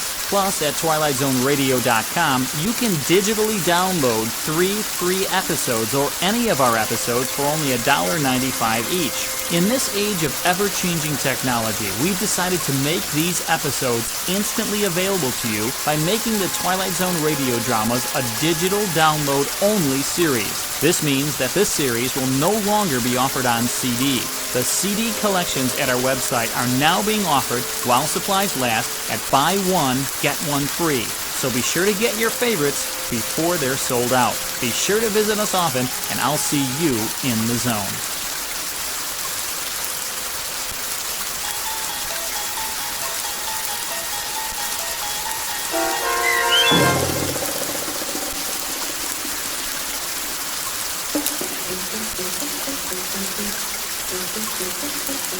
A Piano in the House, starring Michael York with Stacy Keach as your narrator, was adapted for radio by Dennis Etchison and written for the Twilight Zone by Earl Hamner Jr. Heard in the cast were Sarah Wellington, Christian Stoll, Renee Massey, Doug James, Herb Grant, Meg Falcon, Rosalind Alexander, Rick Barnes, and Kurt Nate. The producers of the Twilight Zone wish to thank CBS Enterprises and the Rod Serling estate for making this series possible. This copyrighted radio series is produced and directed by Carl Amari for Falcon Pictures. Sound design and custom Foley effects for the Twilight Zone by Cerny American creatives Bob Benson, Craig Lee, Michael Slater, and Matt Starr. To learn more about the Twilight Zone radio drama and to contact us, visit our official website at twilightzoneradio.com. Doug James speaking.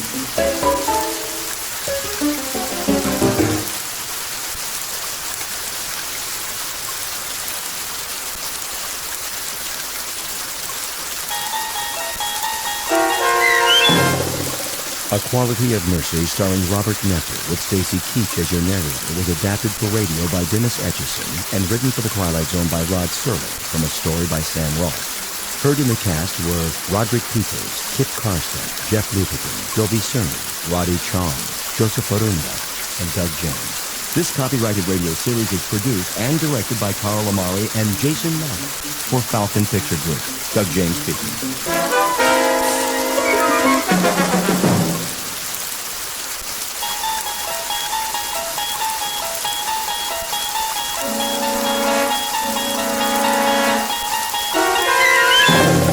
You're traveling through another dimension.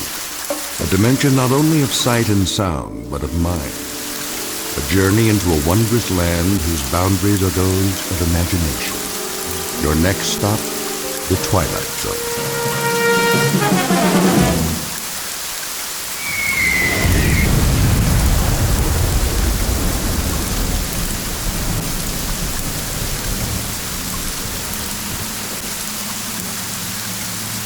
Man, oh man. They get it? Way off. What are they doing? Lobbing them in by hand? One more time.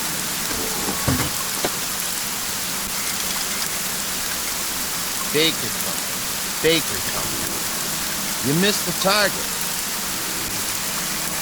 That's what I'm telling you. Well, try it again. Short. 500 yards. Sergeant Casarano says it was 500 yards short. That's right. Still. Tell him to raise it up.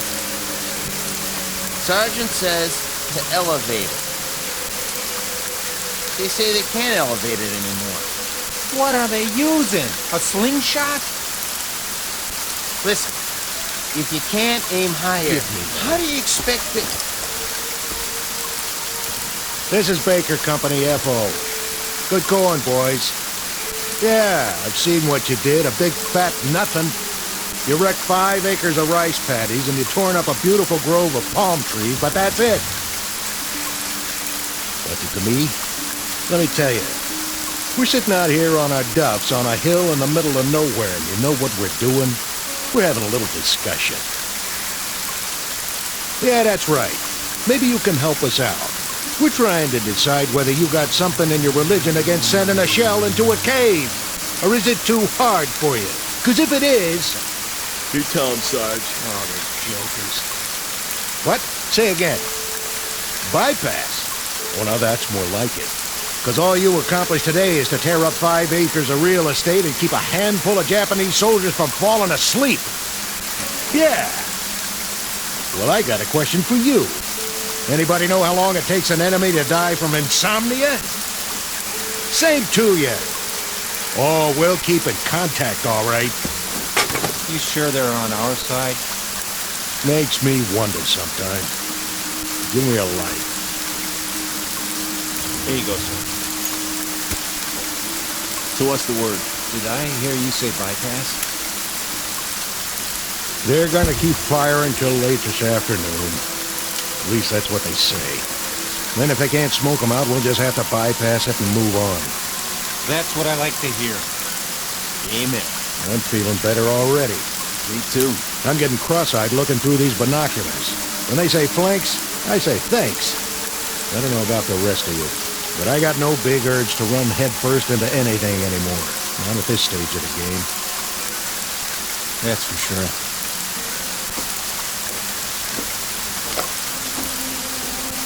Oh, they're still there. Nothing but a hole in the side of a mountain, looking right back at us.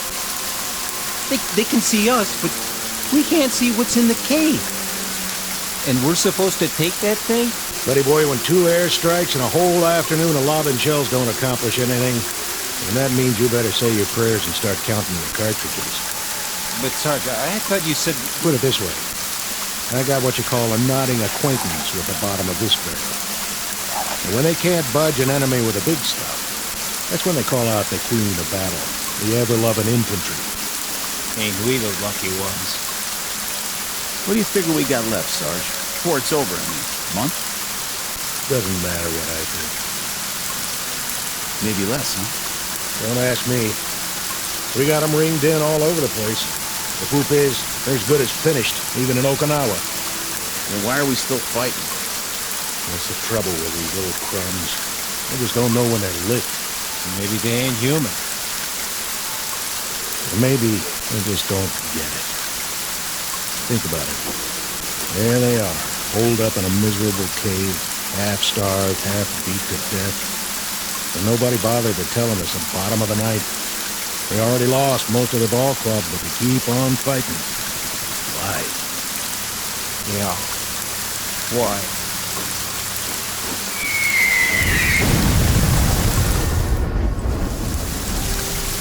It's August 1945.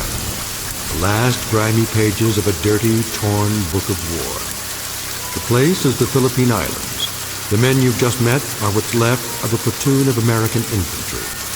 Their dulled and tired eyes, set deep in dulled and tired faces, can now look forward to a miracle, the moment when the nightmare comes to an end. Or so it appears. For they've got one more battle to fight, a crazy, illogical standoff in the final days of a particular hell known as World War II. And in a moment, we'll observe that battle firsthand. August 1945, the Philippines. But in reality, it's high noon in a place called the Twilight Zone. And now, The Twilight Zone, and our story, A Quality of Mercy, starring Robert Necker, with Stacy Keach as your narrator.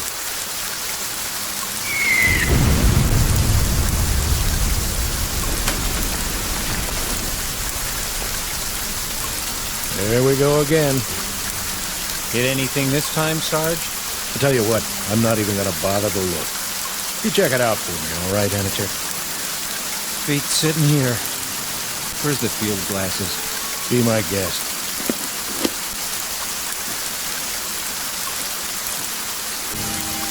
Well, oh well. What do you know? You see something down there? Sure. I see a white flag. Yep. Now they're coming out of the cave. And guess what, boys? They've got something for us. Looks like... oh, wait a minute. There's a pretty little geisha girl leading the pack. And she's carrying a tray full of rice. And a hot towel. Go on. Gotcha. Hey, hold on. There is something coming.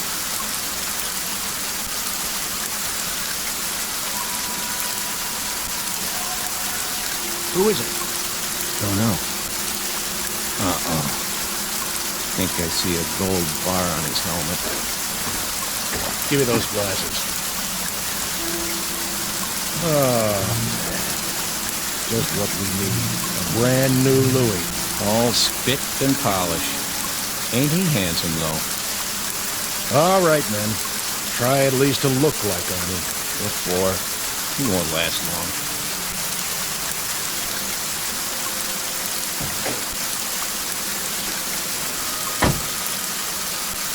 Well, looky what we got here.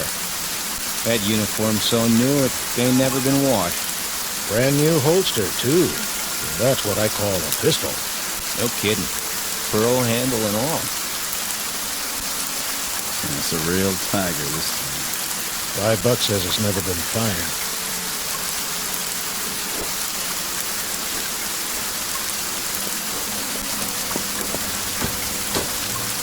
Which of you is Sergeant Casarano? That would be me. I'm Lieutenant Patel. Sir. I'm taking over your platoon. Matter of fact. What's your situation here? We're observing for a mortar company, Lieutenant. So I've been told. That cave down there, a bunch of the enemies holed up. Been trying to get them out for 2 days. No luck? Nothing doing. Your binoculars, please, Sergeant. Here you go. Tough situation. I guess you know what that means. Sir? We have some mopping up to do. We? Yeah, you heard me. I'd say we do best to go at it frontally. Frontally? Yeah, just move right in and wipe them out. Hey, Lieutenant, you sure you got the right platoon? What about it, Sergeant? Well, call the rest of the company together. The rest of the company? On the double. Where are they? Back at the CP. This is it? All 6 of us. In that case, we'll have to go it alone. Say again? Something wrong with your ears? Go it alone? With a half-dozen men? No, I'm begging the lieutenant's pardon. You just inherited a good group, but not that good. This is infantry, sir, not kamikaze. He doesn't have the wrong platoon. He's got the wrong army. Your name is what? Watkins, Lieutenant. Andrew J. Are you accustomed to talking to an officer on your back? Matter of fact, sir, I'm not accustomed to talking to an officer in any way. And why is that, soldier? We've lost our last 3 platoon, Louis, and I guess you could say there's been a space of time in between. Well, you've got another one assigned now, and you're going to have to learn to live with that. Starting with this reminder. When you address an officer, I want to see you stand up on your feet like a man. We've been on the line 33 days, Lieutenant. Your point is? Not much sleep. You know what that's like? You have my sympathy, Sergeant. But my job is to lead this platoon, and I plan to do exactly that. My way. Then maybe you'd better tell us. Just what is your way? When I tell you boys to jump, you'll jump. When I tell you to stand up on your feet, you'll do so. And if I tell you to head toward that cave, guns port and bayonets fixed, that's exactly what you're going to do. Double time. Any more questions? Begging the lieutenant's pardon. Any more questions? No, sir. Good. What are your orders, Lieutenant? If we don't have a clear line of sight into this place, and since there's no cover between here and there, we don't have a choice. We'll have to move down into the open. Just go ahead and take it. Full front. What about it, Sergeant? You want my opinion? I'm willing to discuss it. In terms of military strategy. In military terms, Lieutenant, it goes like this. First off, you better muddy up that gold bar on your helmet so it doesn't shine too bright. Otherwise, you've got yourself a target they can shoot at right in the middle of your head. Then you better take off the one on your collar and stick it in your pocket. I'm asking you for a chronology. And I'm giving it to you. The enemy happens to be half-starved and half on its knees, but they're not dumb. They're tough, shrewd, and they got eyes. We lost 3 platoon officers already because they made a motion of command with one of their hands. That's what the Japs look for, a person in command. I'd intended to remove the insignia. But what about the cave? What do you know about it? Not much. We saw some of them run in, holding each other up. They're in bad shape. No telling how many were already in there. But they got a machine gun, and somebody's pretty good with it. But not good enough to stop a full-on attack. Well, maybe we'll have to do that, eventually. But as far as I'm concerned, the war don't have to end by dinner time. I'm aware of that, Sergeant. I say we sit on it for the rest of the day and see what some 105s can do before we make a final plan. You might be right. For someone who's used to taking his time. But it strikes me that we could move in there right now and wipe them out inside of an hour. Get close enough to lob grenades and pulverize them. If you want to get the job done instead of loafing, that seems to be the one thing this platoon's extremely good at. Lieutenant, how long have you been out here? What's that got to do with it? Oh, not a whole lot, I guess. But you make it sound like a football game. It ain't a football game, Lieutenant. It's one long gutting with some torn up, mangled boys fresh off the farm, and it's going to take a long time to forget. You ain't been shot at yet, Lieutenant. Remember that. How would you know? And you ain't shot nobody either, have you? You beat me over here, Sergeant, I'll give you that. But when it comes to killing Japanese, I think you'll find him a highly trained and very efficient officer. Yes, sir. I'm sure you are. I was well schooled in tactics and equipment. I'd say you could all use a refresher course around here. Maybe so. You, soldier. Yes, sir. Let me see your rifle. Right here, sir. That's a filthy piece, soldier. There was a lot of mud around here. That's no excuse. I want clean weapons in this platoon. That's #1 priority. The worst thing that can happen is for your weapon to jam. Now break them down and clean them, because we're here to kill Japs. Or did you forget? That's our job, and by God, we're gonna do it. This outfit better shape up fast, or I'm putting you all on report.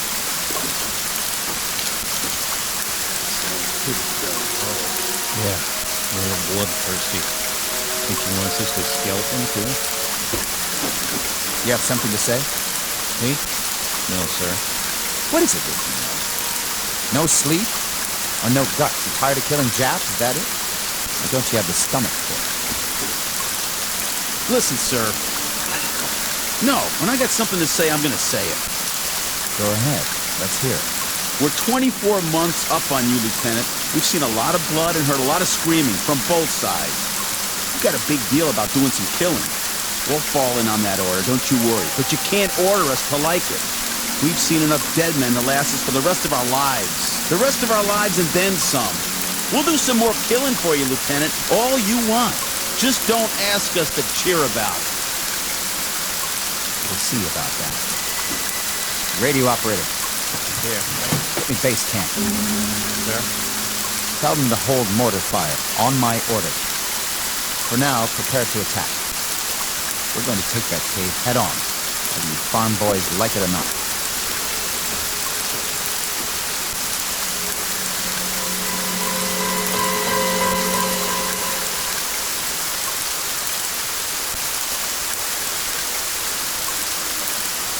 Give me the binoculars, Sergeant. You can't see anything down there. It's too dark. It won't be dark in the shells, though. I want to see how close they come. You think they're going to make it this time? I'm betting on it. I told them to elevate exactly 3 degrees. Oh, why didn't I think of that? With the side of that mountain blown out, they won't have any place to hide. It'll never be easy, Sergeant. Even for you. Piece of cake, Lieutenant. Piece of cake.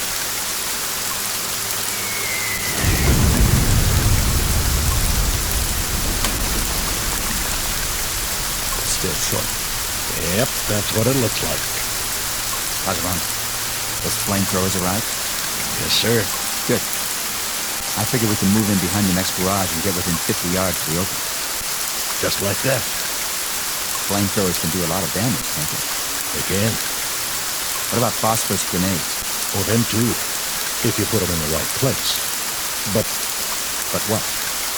I wouldn't want to get hit by one. We're not talking about you. We're talking about the enemy. Right.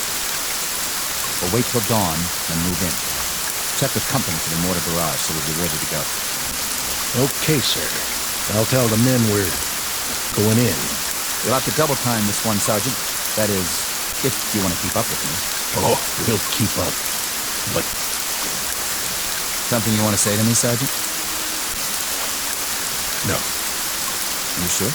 Yeah, I'm sure. I'm not your cup of tea, am I, Sergeant? I guess you've got a little too much vinegar for me, Lieutenant. That's what it takes in wartime. You know, sir... What? We could bypass it. Bypass? Where did you get an idea like that? There are 20 men in that cave. Most of them are sick, or injured, or half-starved. They're probably out of their minds by now. But they're Japs, aren't they? They're men. They're dirty little cowards. Are they? You've got a funny group here, Sergeant. And you're the oddball of the bunch. If I may make an observation, the way I size you up is this. You've either got battle fatigue, the whole lot of you, or you're chicken. Maybe a little of both. Maybe neither. I don't rightly know. But the way I size you up, Lieutenant, is... Go ahead, say it. I'd like to hear this. Pea-green, shaved-tailed right out of the panhandle. Scared to death he won't bag his limit. Or worse, all shook up because he's afraid somebody will peg him as a Johnny-come-lately instead of a rough, tough killer. I think that should do. You ask, you get told. You can't have it both ways. I said that should... You want to prove your manhood, Lieutenant? Okay. But it's too late to get your choice about how to do it. It's down to one lousy cave full of sick, pitiful, half-dead losers. And a handful of dirty, bone-tired men who've had their craw full of this war. You're a lousy soldier, Casarano, and that goes for the rest of these poor, sensitive, sad, sick boys you want to bottle feed. Did someone forget to tell you that when you fight a war, you fight a war? And that you kill until you're ordered to stop killing? I got the message, Lieutenant. Radu Wilco. I hope so. The message that there's always somebody like you who squeaks in just before they close the door. Somebody who has to grind his axe before he can give that final order, no matter what. You listen up, Sergeant. What's your pleasure, Lieutenant? How many more have to die before you get satisfaction? Offhand, I'd say all of them. I don't care where they are or who they are. If they're the enemy, that's it. First day of the war or last day of the war. They get it. Keep the binoculars. You're gonna need them. You've broken your good glasses, sir. No. What? I said, it appears that your binoculars are broken, Lieutenant. Even though. Wait.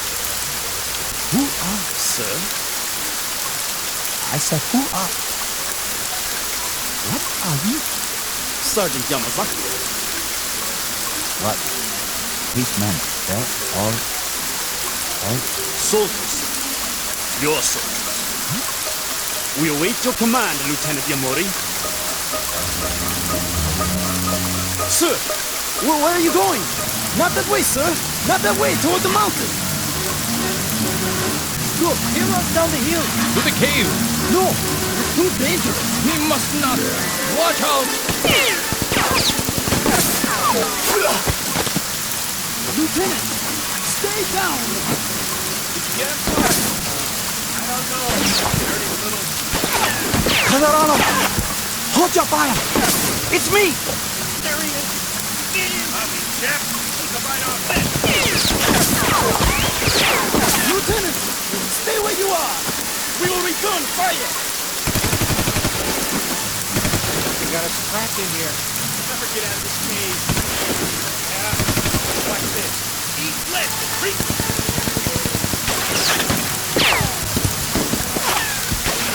Lieutenant Yamori, come back now. Keep your head down. Which way?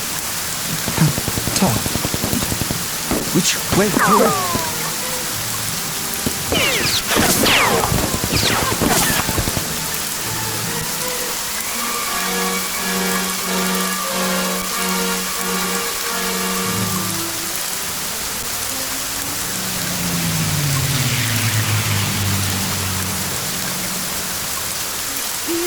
You made it back.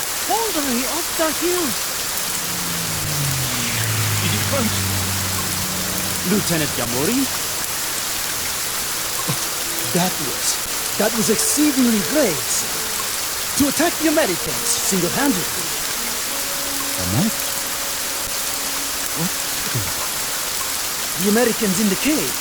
20 or 30 of them. Most of them wounded, but nonetheless armed. Very dangerous. Like animals. Combat men. Are you alright, sir? What are you? In the clearings, at the top of the hill. I've seen you before. I don't... Who are you? Who am I, sir? Sergeant Yamazaki. Are you alright, sir? Are you feeling well? I asked you a question. What are we doing here? What is this place? Why, Corregidor, sir. Corregidor. When, sir? You mean... What is today's date? May 4th, sir. May 4th. Can't be May 4th. No? It's August. Don't you understand? August. August the 6th.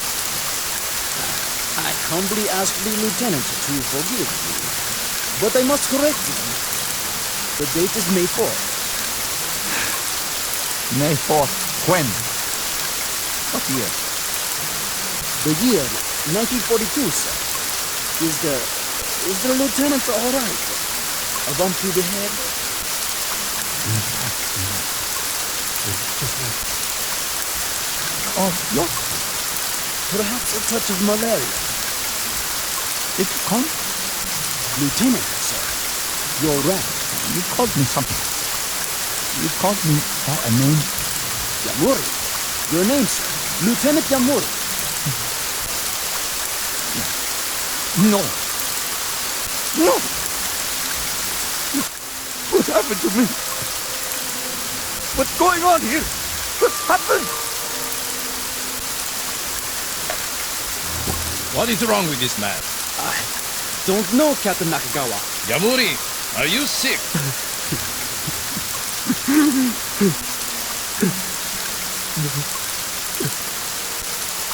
No. I require an answer, Lieutenant. I asked if you were sick. I'm sick. We will be moving out soon. If you are too ill to move, you leave me no choice. We shall leave you here.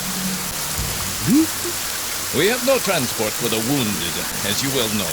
So, we will very shortly move forward, and you shall remain here.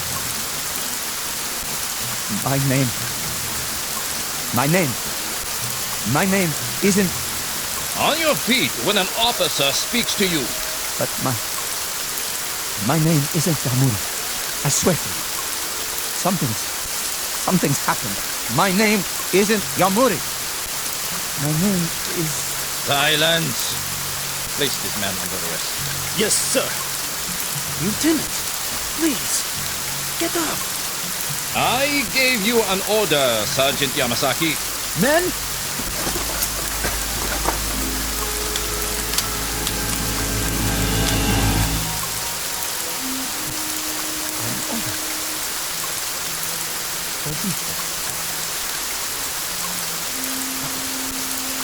You what?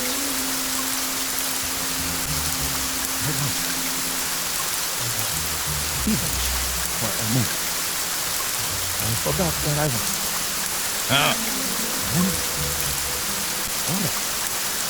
You're sure of that?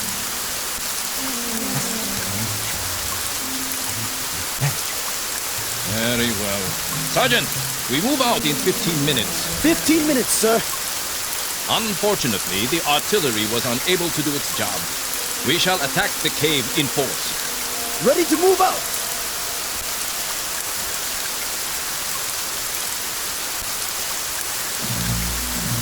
Yes.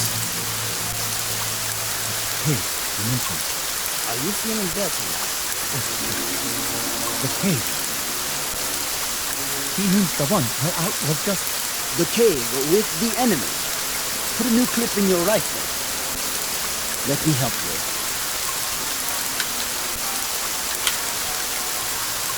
Which enemy? The American enemy, sir. The stupid fools who don't know when to give up. Here, fix your bayonet. The captain does not like to take a prisoner.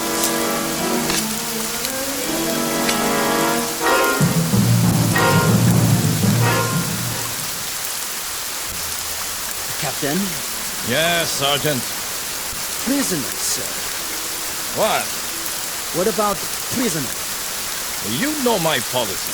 Yes, sir. But what if they surrender? What about the wounded? I doubt that there will be any left to surrender when we are finished. Yamori!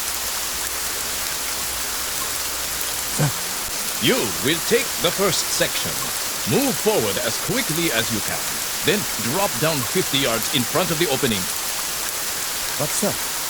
Watch for my signal. We will cover you with automatic fire for 2 or 3 minutes before you make the frontal attack. Sections 2 and 3 will follow. Understood? I didn't hear you. I understand.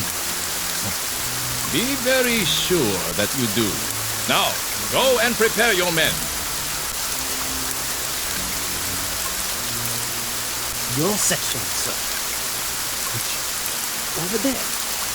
The captain expects you to lead them into victory. Come with me for a minute. Where, sir? Away from the other side. Look down there. The cave.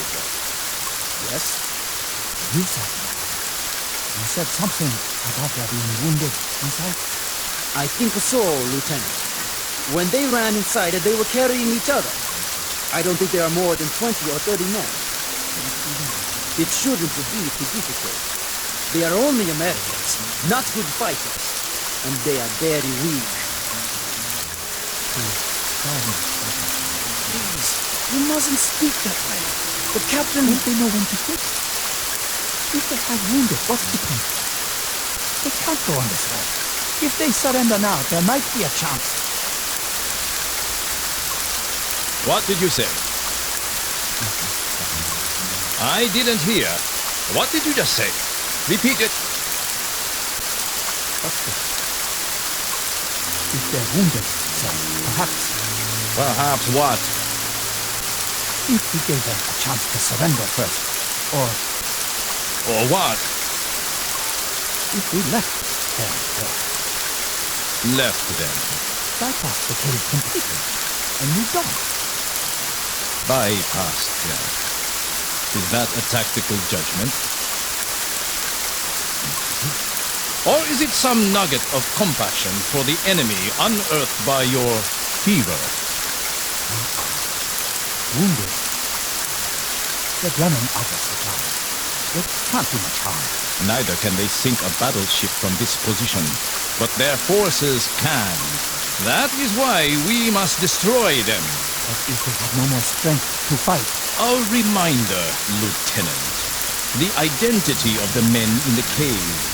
They are Americans. They are enemy. Wounded, healthy, walking or lying down. They are enemy. The Japanese army does not bypass. The Japanese army attacks. The Japanese army wipes out its opponents to bring an end to this war. They're wounded.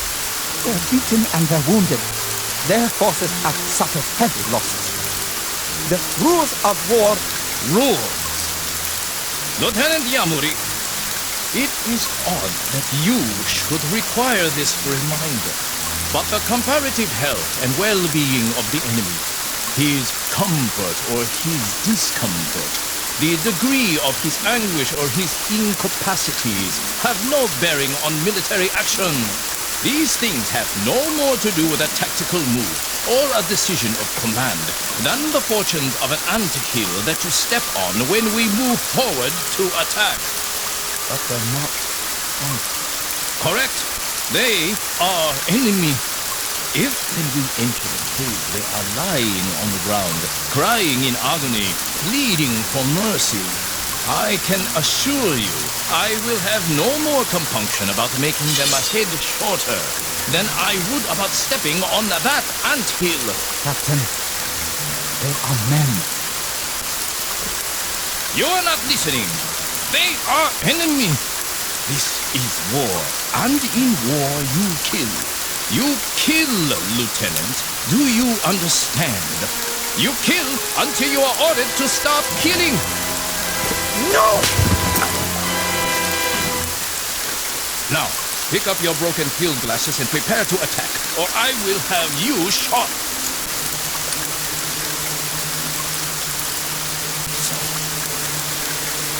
Sections, assemble! Sergeant Yamazaki. Sir. You will handle the first section. Sergeant Hino. Hi. Take the second section. Lieutenant Ishimoto. Hey. Yours is the third section. Now, we move out. Lieutenant Yamuri, let me help you to your feet. I will take care of you, Sergeant, when we return. Yes, sir. Captain, what you do to those men in the cave? Will it shorten the war by a week? By a day? An hour? No. May I ask the captain, what is his pleasure? How many have to die before he receives satisfaction? Offhand, Lieutenant Yamuri, I would say all of them. I don't care who they are or where they are. If they are the enemy, they are to be destroyed. First day of the war or last day of the war, we destroy them. Rest now, Lieutenant. I will be back. Your field blasters are broken. I will take new ones from the Americans. No. Careful. No.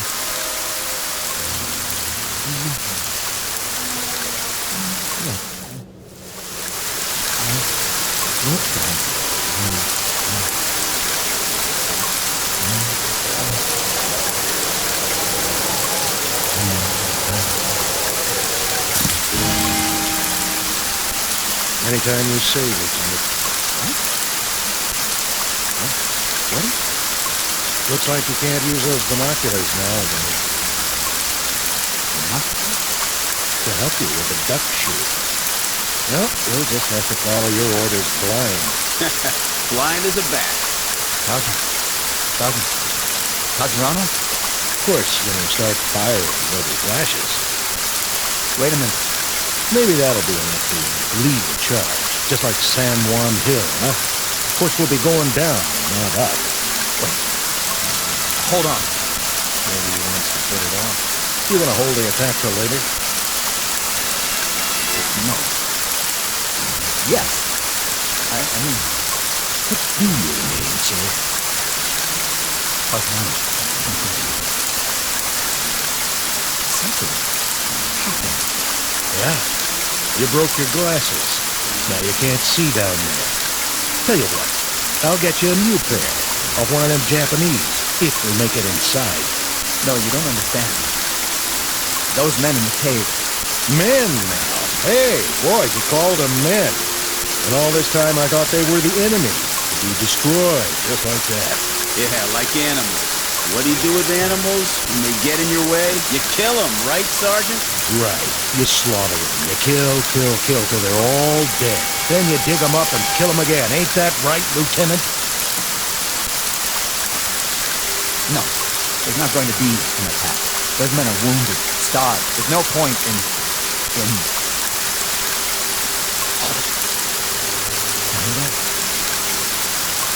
Jeep on the road. Hold fire.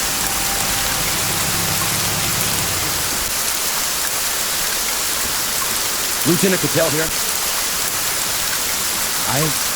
He's right here. I have your orders, Lieutenant. Orders? You're to pull off the hill, sir. Who says? Colonel Hagen, that's it. Why would he say that? Considering he just sent a new lieutenant to lead the charge. Don't you guys know? Know what? Guess you haven't heard. Air Force dropped a bomb on Japan this morning. So? A big one. I mean, the granddaddy of every bomb ever made. I think they call it an atomic bomb. What about it? Well, they figure this is going to end the war inside of a few hours. The Emperor's ready to give up. Well, ain't that something? All units are to pull back to base camp and wait it out. See what happens. Some kind of announcement's coming any time now. Is this it? All right, boys, you heard the man. Get your gear and move out. Oh, man. I'm going to get me the biggest steak you ever saw. First thing I'll head for is a hot steak. How about it, Lieutenant? You with us? Or do you want to stay here and fight it out all by your lonesome? Something on your mind, Lieutenant? Okay. But I wouldn't tell it if I was you. There'll be other wars sooner or later. Other caves. Other human beings you can knock off. I hope not. I hope not. The quality of mercy is not strange. It droppeth as the gentle rain from heaven on the close beneath. It is twice blessed. It blesseth him that gives and him that takes.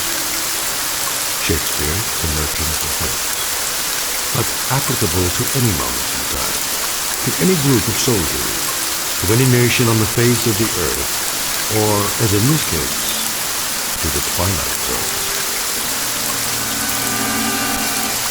We'll return to the Twilight Zone in just a moment. You are about to enter another dimension. A dimension not only of sight and sound, but of mind. journey into a wondrous land of imagination. Next stop, the Twilight Zone.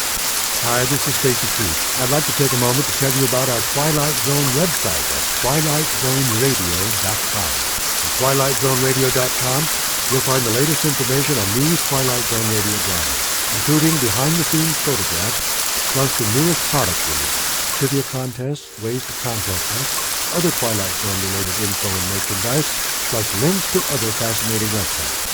So make your next stop twilightzoneradio.com.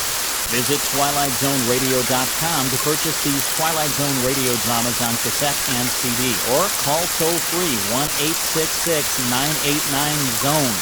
That's 1-866-989-9663.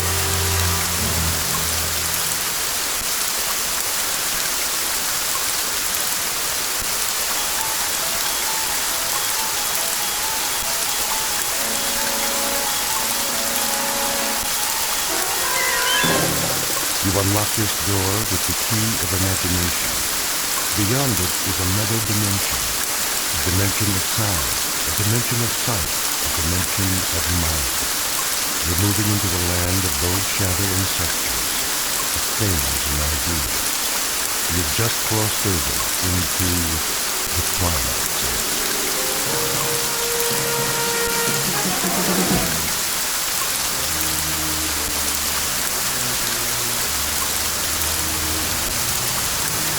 Why are you driving so slowly, Miller? Sorry, the traffic is unusual. I can see it. But can't you speed it up a bit? I wish I could. Since we crossed the bridge, it brings us to the pump. Well, then try an alternate route. This is the alternate route. But it doesn't look very promising. Oh, I'm trying to be late. She doesn't like it when I'm late. No, sir. I better call home. A capital idea.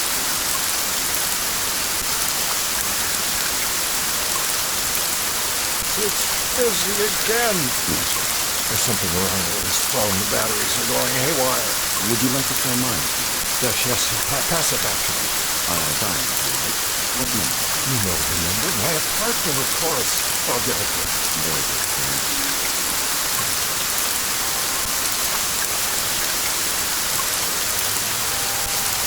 Who is she talking to? Perhaps she's calling the line. Well, this phone isn't working either. What did you do, sir? Throw it out the window. Cheap plastic contraption. But it was an excellent phone, sir. You bought it for me last week. And I'll buy you another one. Get me home. Yes, sir. May I suggest, the ice bucket is full. There's a bottle of your favorite scotch. Not this hour. Better all is slowing down. Have enough trouble keeping up with it as it is. Right. Oh, Flora, please don't be cross to me tonight. I'll be home to this house with you just as soon as I can. Of course you will, sir. Such a lovely girl. I'm very fortunate, you know. Most certainly. A man of my years. If I may say so, Mrs. Golden is very lucky, too. I'm sure she appreciates comfort. Yes, I'm sure she must be. Sometimes I wonder what it's like for her alone all day at her age. Poor thing.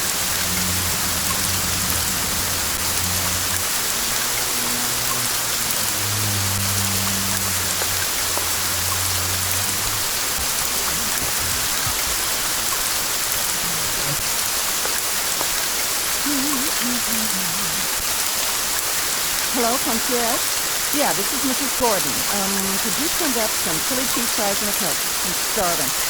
Just put it on the tab. Don't worry, I'm going to show you. See, we were going out to dinner, but now there's not enough. Everything's up here.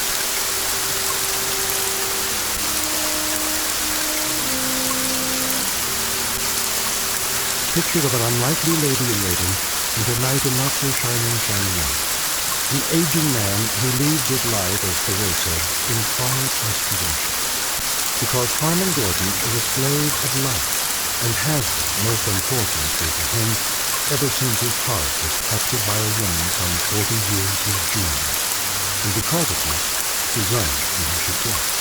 He surrenders when the simple crowd dictates he should take a stand. He pines away for the lost morning of his life, when he should be enjoying the evening. In short, Mr. Harmon Gordon may not know it yet, but what he seeks most desperately is a fountain of youth. And who's to say he won't find it? Because this just happens to be in Twilight Zone. And now, The Twilight Zone and our story, A Short Drink from a Certain Fountain, starring Adam West with Stacy Keach as Elaine.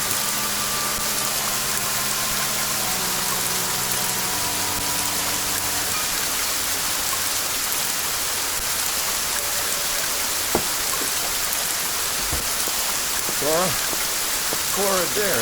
Over here, Romeo. Oh, there you are, darling. What happened to you? Please accept my apologies. The traffic was backed up all the way from the office. How come I'm not surprised? You'd be late for your own funeral. And what did you do today? Go shopping again? Oh, I had a ball, an absolute swinging time. I only asked in passing, my dear, because I'm concerned. Oh, let's see. I had breakfast, and then I had lunch, and then I fired that stupid maid, and then I waited for you. Whether you realize it or not, big boy, that routine gets old fast. Very old. I'm truly sorry. Well, all in all, Harmon, it was one of those days that makes you want to jump off a bridge. Earth to Harmon, do you read me? There's still time if you care to go out. And do what? Dinner at the tavern? Whoop-de-doo. I thought you liked the food there. How about the Rainbow Room? Well, I suppose if you prefer. It is awfully noisy there. At least you could hear some music.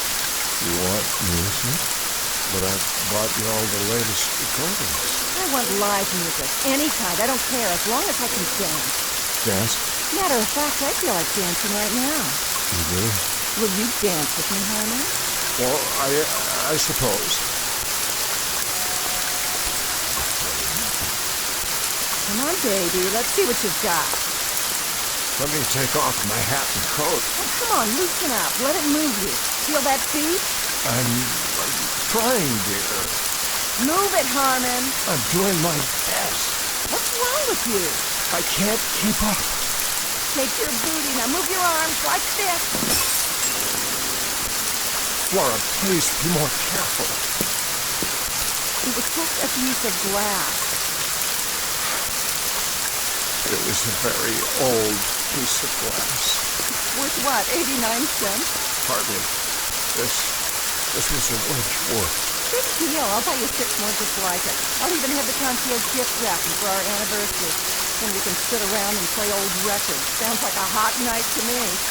What's that tune you like? Come to the church in the wildwood? Oh, a real toe tapper. You keep forgetting, but I'm no longer a varsity end. Were you ever? Furthermore, my doctor had witnessed that little burst of activity just now. Always your excuse. It's not an excuse. My heart. You keep telling me about your heart and all your aches and pains, Harmon. I'm gonna run out and get sick.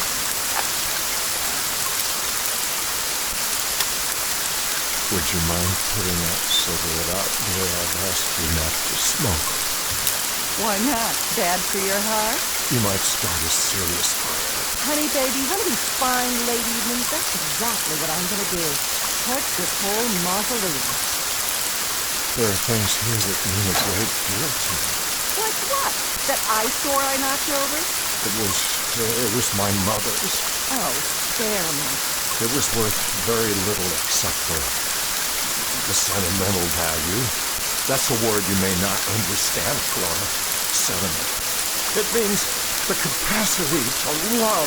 Listen, big boy, if I don't fill the bill anymore, just say it loud and clear.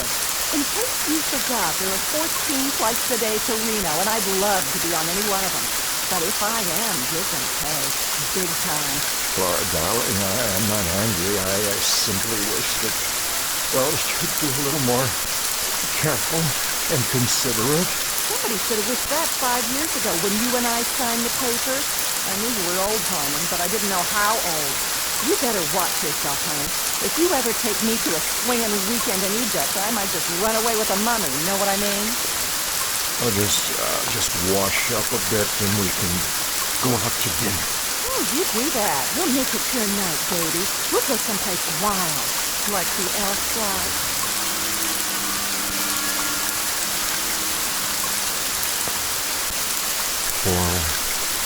Flora, darling, what's happened to us?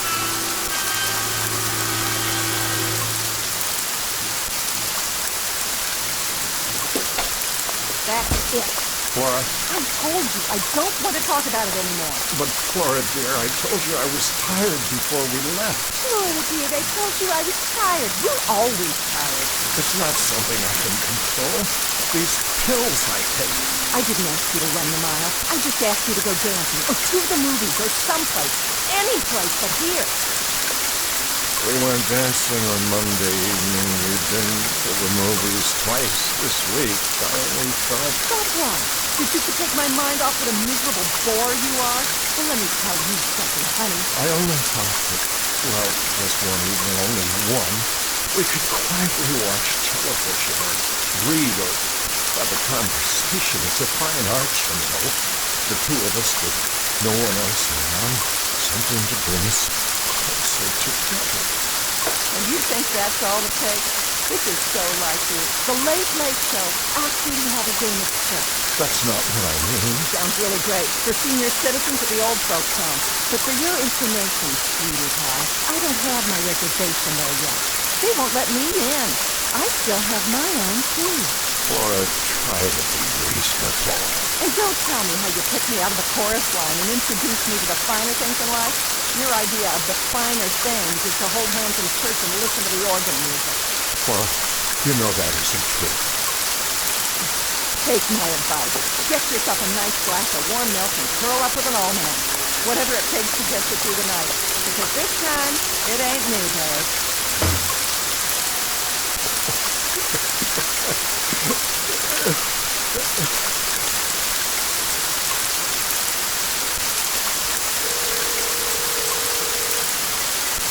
Forgive me. I know it's late, but is Dr. Gordon still in the lab? He is? May I speak to him, please? This is his brother, Colin. Yes, all right.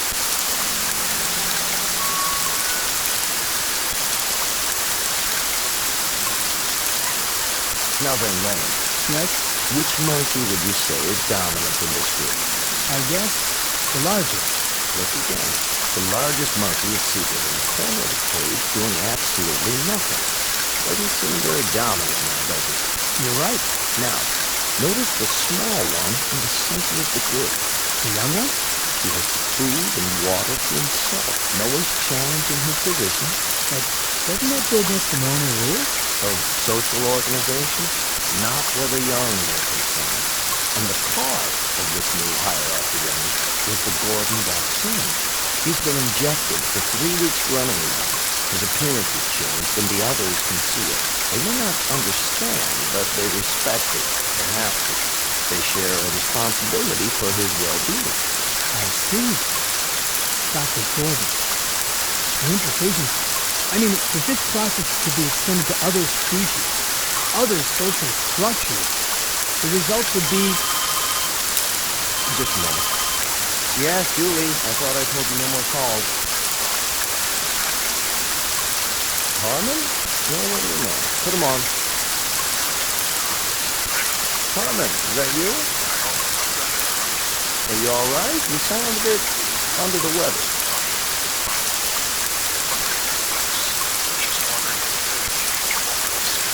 Tonight? Well, I don't know. I was just training a new assistant. How about lunch tomorrow?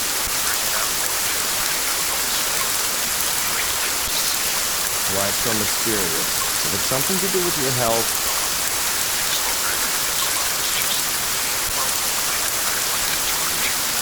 I see.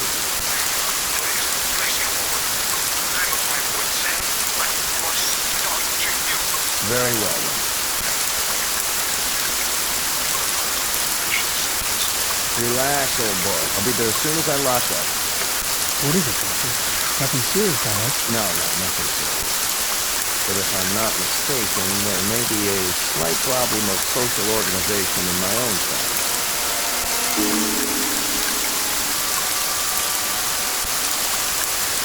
Drink all right? Perfect. Good. That's good. You look tired, Harmon. Do I? Yeah, Harmon, tired and depressed. Well, You want to tell me about it, or shall we sit here and play 20 questions for the rest of the evening? Been pretty rushed the last week or so. Flora asleep? Yes, she went to bed about an hour ago. She asked to be remembered. Oh, she'll be remembered. I'm not sure I like the sound of that. Merely an observation. You know, you really ought to get to know her better, Raymond. She's really a fine girl. Did I say otherwise, Harmon? No, but I know you two haven't been exactly close as a brother and sister-in-law should be. Harmon, would you do me a favor? Anything. 2 favors, actually. First of all, don't sell me on Flora. Don't even try. You know what I think of her. And this isn't backbiting now. This is what I've told her to her face, so I have no compunctions about saying it aloud. Saying what? Let me finish. I could forgive her appetites, Harmon. I could forgive the fact that she's made out of asbestos and doesn't have a heart in her body. You're being unfair. But I cannot forgive her for what she's done to you. She's turned you into a frightened, quaking damn fool who dotes on her, gives into her whims, and runs after her like a poodle. That's item 1. Raymond, please. My second favor is simply that from now on, after you've had your battle, you not call me at odd hours of the night. I don't do this often. Once is often. Twice is endless. Harmon, we're very close as brothers go, don't you think so? Yes, despite the difference in our ages. Maybe that's why. You've always been my big brother. And you know there isn't anything in this world that I wouldn't do for you if it's in my power. But you can't expect me to run over here like a St. Bernard every time you get frozen halfway up the mountain. You make me ashamed. Don't be. She's a predatory little alley cat, and she's always been that way. I knew it the first time I saw her, but I can give you only so much solace, so much sympathy, and then it begins to stick in my craw. Now, what is it you want tonight? Just someone to while away the hours with you? Or is this something more specific? The things you've been working on at the Institute. Go on. The cellular injections you've been successful with. Haven't you? Oh, no. You're out of your mind. Desperate I am. Out of my mind, I was sure that not. But you must be if you're thinking you've made animals younger. I've read your paper. You've injected them with your fluid, and they've become young again. Isn't that true?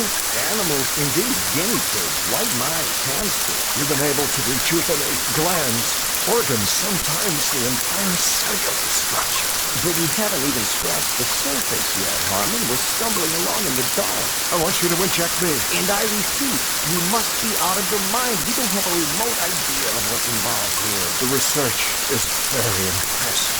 All right, we've managed to rejuvenate a handful of small animals and rodents, but we're 20 years away from trying this on human beings. Why? Are you serious? We're dealing in the basic building blocks of life, Harmon. We don't have the remotest idea of how much damage might result in the long term. We don't know what we're doing to the basic metabolism of the body or the mind. God only knows what effect this has on the brain. Harmon, we're winging this, and we've killed as many as we've saved. You said you'd do anything for me. Anything within reason. This is within reason. I'm close to the end of my rope, Raymond. I've reached the point where it really matters very little to me if I live or die. Surely not. I want you to test this serum on me. Short of that, I can't bear getting any older. Aside from this pronounced death wish of yours, how would you like to spend the rest of your life as a mutated freak, or a blithering idiot, or a mindless shell? This is not only possible, Harmon, it's highly probable. We couldn't control an experiment with a human being. It'd be catch as catch can. I not only would take the risk, I'd welcome it.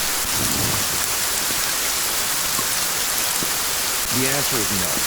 You don't know what you're saying. Nor do you. Then it's the same as a death sentence. Exactly right. I wouldn't try experimenting on a strange bum picked up off the street, let alone my own brother. Please. The answer is a firm, irrevocable no. In that case, I bid you good night, Raymond, and I thank you for coming. I trust you can let yourself out. Where are you going? Out onto the balcony. I'd like to be alone. Harmon. I said I'd like to be alone to collect my thoughts. Bear this in mind. As a physician, I can attest to the effect on the human body of landing on a concrete sidewalk after a 500-foot fall. It isn't true. And as a man, can you attest to the effects on the human heart? When a man is deeply dedicated or totally in love with a woman who can't stand the sight of them, the sound of them, the look of them, have you any idea what kind of life this is for me? I know what kind of life it could be and should be. You're a bright, charming, wealthy, discerning guy, and you've been warped and hammered out of shape by a flashy little piece of baggage who isn't fit to wait on your table. Whatever she is, and whatever she isn't, she's the only thing on God's earth that I care about. You know what it's like to believe your life is over, and then suddenly, one day, to walk into a room and feel it begin all over again, to see the sun in the sky, even though it's the dead of winter, to lie awake at night flushed with anticipation for a brand new day, because she will be there. Don't do this to yourself. Listen to me. This is important. It matters. Ever since I was a young man, I wished for someone who'd let me show the world, discover it with me, because without anyone to share it with, the world might as well be buried under 6 feet of snow. Someone who'd be their way, that's all. I wouldn't ask much in return, a kind word once in a while. She still has a love of life, believe me. Only I can no longer share it with her because I'm old now, and getting older, the days run away and leave me further and further behind. And now it's too late. I beg of you, if you've ever cared for me, you will give me this one last chance. Give me a chance to save myself. And if I don't, then you can conduct one final experiment. We'll find out who can reach the sidewalk first, a man in an elevator or a free-falling body. Oh, my dear God. You're serious. Good night, I'm getting tired now. Let me think about this. Give me an hour or two. Will you be up? Are you coming back? I have to think first. Tell me you'll wait to hear from me. Give me your word. All right. But don't be long. Soon now I need to rest.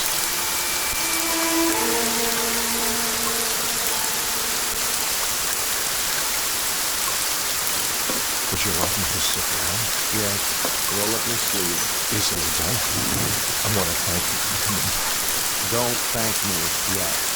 I have to swab your arm. You'll feel a slight sting. There. That's it? That's it. All of it? It doesn't take much. A few cc. And I may expect what? You may expect a miracle, but it's unlikely you'll get it. I want you to go to bed. Don't go to work tomorrow. Tell Flora you're taking the day off. I'll be back first thing in the morning. I'm keeping a very close check on you for the next few days. And when might I expect some change? Usually within 6 hours. That's when the first physical changes occur. As to mental changes, none of the rats or guinea pigs have articulated to us the exact period. I'll be the first. You'll be the first. Making the assumption, of course, that you'll be alive. Oh, I'll be alive, all right. Do you want to know something? I shall not only survive, I'm going to become young again. I feel it. I sense it.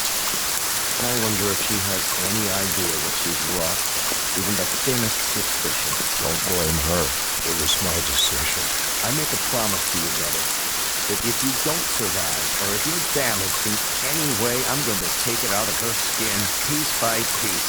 She's going to donate a pint of blood for everyone she's bled out of you. This is no medical hypothesis, it's an oath. Relax, sweetie, I'm fine. Go to bed now, hon. I'll see you in the morning.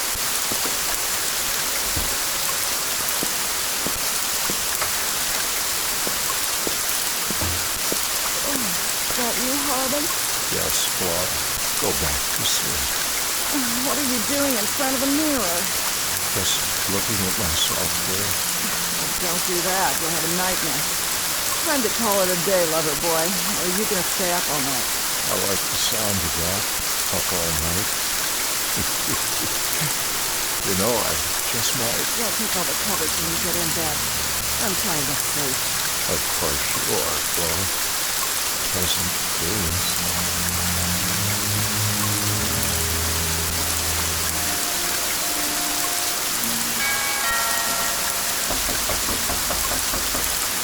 I'm coming. Morning, Flora. Wyatt, this is a crack himself. What do you want? Where's Harmon? He was last seen pounding a pillow. Some fun if you ask me. Is he all right? What is this, ESP or something? I asked you a question. How is he? He's okay. Boring, but okay. I went to see him. Then walk right in that room over there and blow a bugle. Maybe that'll get him going. He needs his sleep. I'll wait for him to get up. You do that. Take off your stethoscope and make yourself at home. You haven't talked to him this morning? I haven't talked to anyone. Not until you started pounding on the door. Do you know what time it is? What about last night? Did you talk to him last night? What difference does it make? He never has more than 2 words to say. But he sounded lucid to you? Look, Callie, I'm not the night nurse. I think you're in the wrong ward. Besides that, you bore me almost as much as Harmon. Now listen to me, little... Get your hands off of me, Frankenstein. Harmon, how do you feel? Oh, I'm not sure. Harmon, how do you feel? Poor little... Harmon? Is that you? Harmon, take your hands away from your face. Let's open the curtains and throw some light on the subject. Your face? What's wrong with it? Look at your reflection in the window glass. Oh, well, what do you know? Incredible what a good night's sleep will do for a man, isn't it? Absolutely incredible. Harmon, what's happened to you? To the bags under your eyes, the lines.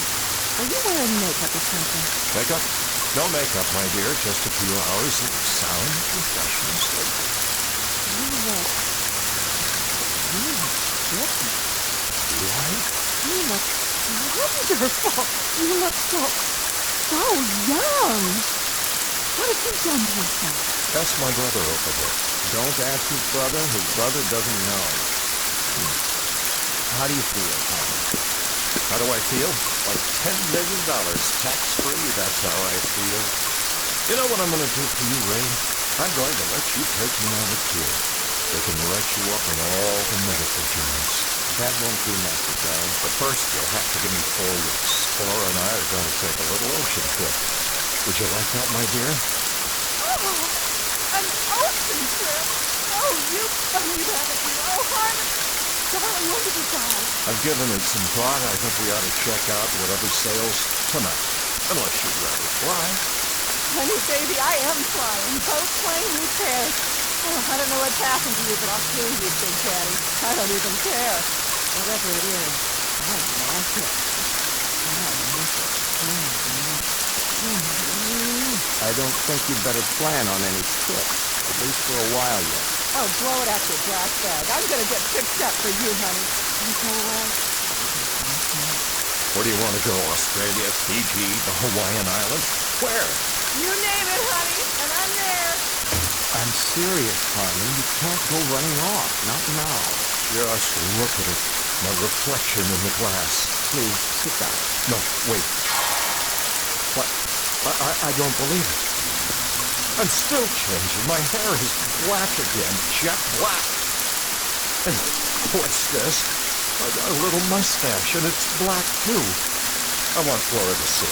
Not just yet. But this is astounding. I haven't worn a mustache since you were 30 years old, which is precisely the age you look now, at least at this moment. This is fantastic. This is absolutely fantastic. I'm getting younger, every 20 minutes? When I woke up this morning, I looked 45. Now I look 30. If I keep going at this rate, I may get drafted again. What's the matter? Don't you get it? That's just it. I do. If you keep going at this rate, I think we're in deep trouble. Raymond, this is beyond conception. You can't imagine what it's like. I feel light all over. I can breathe again. No fatigue, no heavy, dull tiredness. I feel as if I've been lugging a case of concrete on my back and somebody just cut it away. Let me see your face. I don't know whether you realize this or not, but you just altered not only my face, but the face of mankind. You've written a whole new chapter in medical history. I said, show me your face. Where's my mustache? What's going on? I wish I knew. But more than that, I wish I knew when it would stop. Or if it will. Why don't I make you some coffee now and we can... Oh. Harmon, you've changed again. I know. I'm even me. Oh, what's going on? What is going on here? Remy, it's starting again. I feel it. I feel it happening inside. I still feel it. You'd better get back to bed. Yes, I think I'll go back to bed now. Harmon, I want you to tell me what's going on. I don't like it. I don't like it one bit. Let me go, please. What's happening to you? Your rug, it's too big. Why, Harmon? Take your hands away from your face. You've got to tell me what... No, Flora. Oh, no! Let him alone, Flora. Let him have some privacy.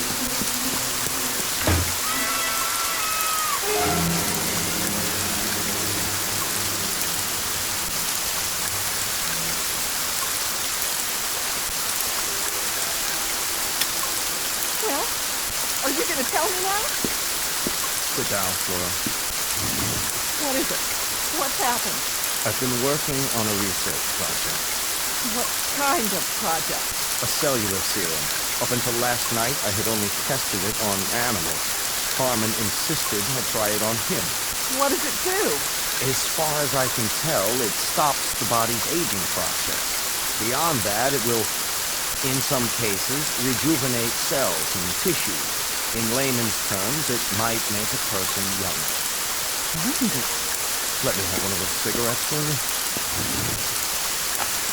How much younger? We were never able to ascertain how much, once the serum took effect, or how long the process would take. But now, I believe we know. I don't understand. I suppose there are variables to consider, but in the case of Harmon, the process took approximately 10 hours. You mean it's over? That's right. The changes have finally stopped. I want to see him. We shall, but you're not to wake him. He's in shock, and the sleep is precisely what he needs. I want to see him right now. Do you? Suddenly so solicitous. Very touching. Don't you try to stop me. Flora, as of right now, as of this very moment, you'll have some adjustments to make. What are you talking about? I want to see Harmon. From this point onward, you'll have to readjust your entire life. This is some kind of trick. I want to see my husband. Look at me and listen. Let me go. Harmon is sleeping, but when he wakes up, he's going to need your help. Help? What kind of help? Let me see him. I'll let you see him, but I think you'd best get oriented first. I don't need anything from you.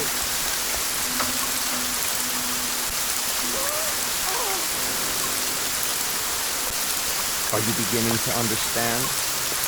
What is that in there? The ground rules have changed. The world no longer begins and ends with Flora. It isn't just Flora's wishes, Flora's temperament, Flora's capacity for anger, Flora's needs. Now it's something else. Something very different, with a good, long look.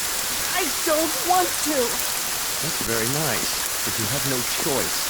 You've got a responsibility and you're going to honor it. You're going to take care of Harmon now. He's going to need you rather desperately. Now look at what's sleeping in your bed.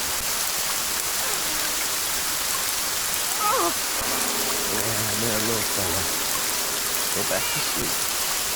The world isn't such a bad place. We'll see. Oh, Flora, If you're leaving, my dear, make note of the fact that the clothes you have on are all that you take with you. You're out of your mind. If you think I'm gonna spend the rest of my life taking care of that grubby, thumb-sucking little baby in there... That's precisely what you're going to do. Short of that, Flora, my dear, you leave the premises as you came, unadorned. The furs, the jewelry, and everything else my brother gave you, that remains here. You can't make me stay here, and neither can he. There's other fish in this ocean, mister. Indeed there are, but you're not married to them. You happen to be married to my brother. That's crazy. Not crazy, Flora. Bizarre, perhaps, but very much a fact. And if I find out that he's left alone with maids, governesses, nurses, you're going to find yourself back on the chorus line. What? Do you understand, Flora? He's to get attention now. The attention he deserves. I don't mean intermittent, sporadic moments between nightclubs and beauty parlors. I mean morning till night. Won't he? Won't he grow? Yes. As of right now, he will grow. A little bit older each day, just as any little boy. It isn't fair. Isn't it? The two poles of life where respect is most needed. But it's the second one that's often short-changed. You'll experience the process together. He'll be growing older, and so will you. Until you're both truly old. A little poetic justice, don't you think? That now you should finally have to drink from the same cup. That you should have to watch his youth encroach on your age. And the most anguished part of it, and the most illogical, is that youth always defeats age and then despises it for losing. Never realizing, my dear, never giving it a thought, that when tomorrow comes, there's always someone younger just outside the door, waiting to come in, forever waiting to come in. Everything's on his side now. You see, my dear? As one gets older, see how wise they get.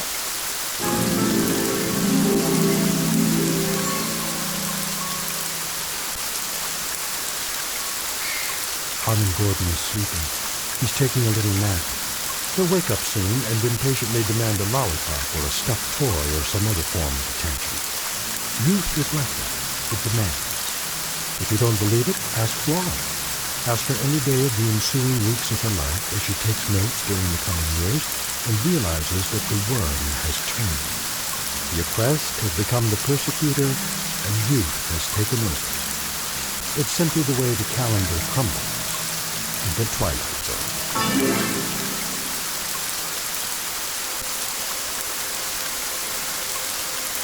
Hi, this is Carl Amari, producer of the Twilight Zone radio drama. I'd like to take a moment to tell you about our official website at twilightzoneradio.com, where you'll get the latest news and information on these Twilight Zone radio dramas.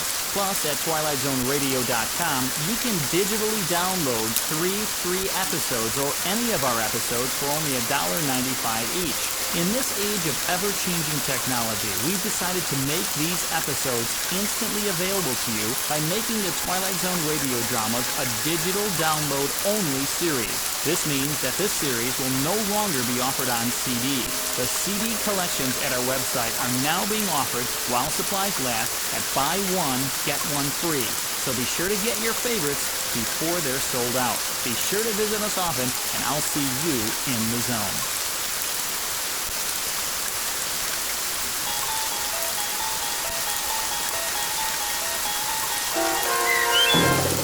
A Short Drink from a Certain Fountain, starring Adam West, with Stacy Keach as your narrator, was adapted for radio by Dennis Etchison and based on a script by Rod Serling from an idea by Lou Holtz. Heard in the cast were Meg Thornton, Christian Stolter, Doug James, and Lynn Fuller. To learn more about the Twilight Zone radio dramas and to obtain audio cassettes and CDs of these programs, visit our website at twilightzoneradio.com. This copyrighted radio series is produced and directed by Carl Amari and Roger Wolski for Falcon Picture Group. Doug James speaking.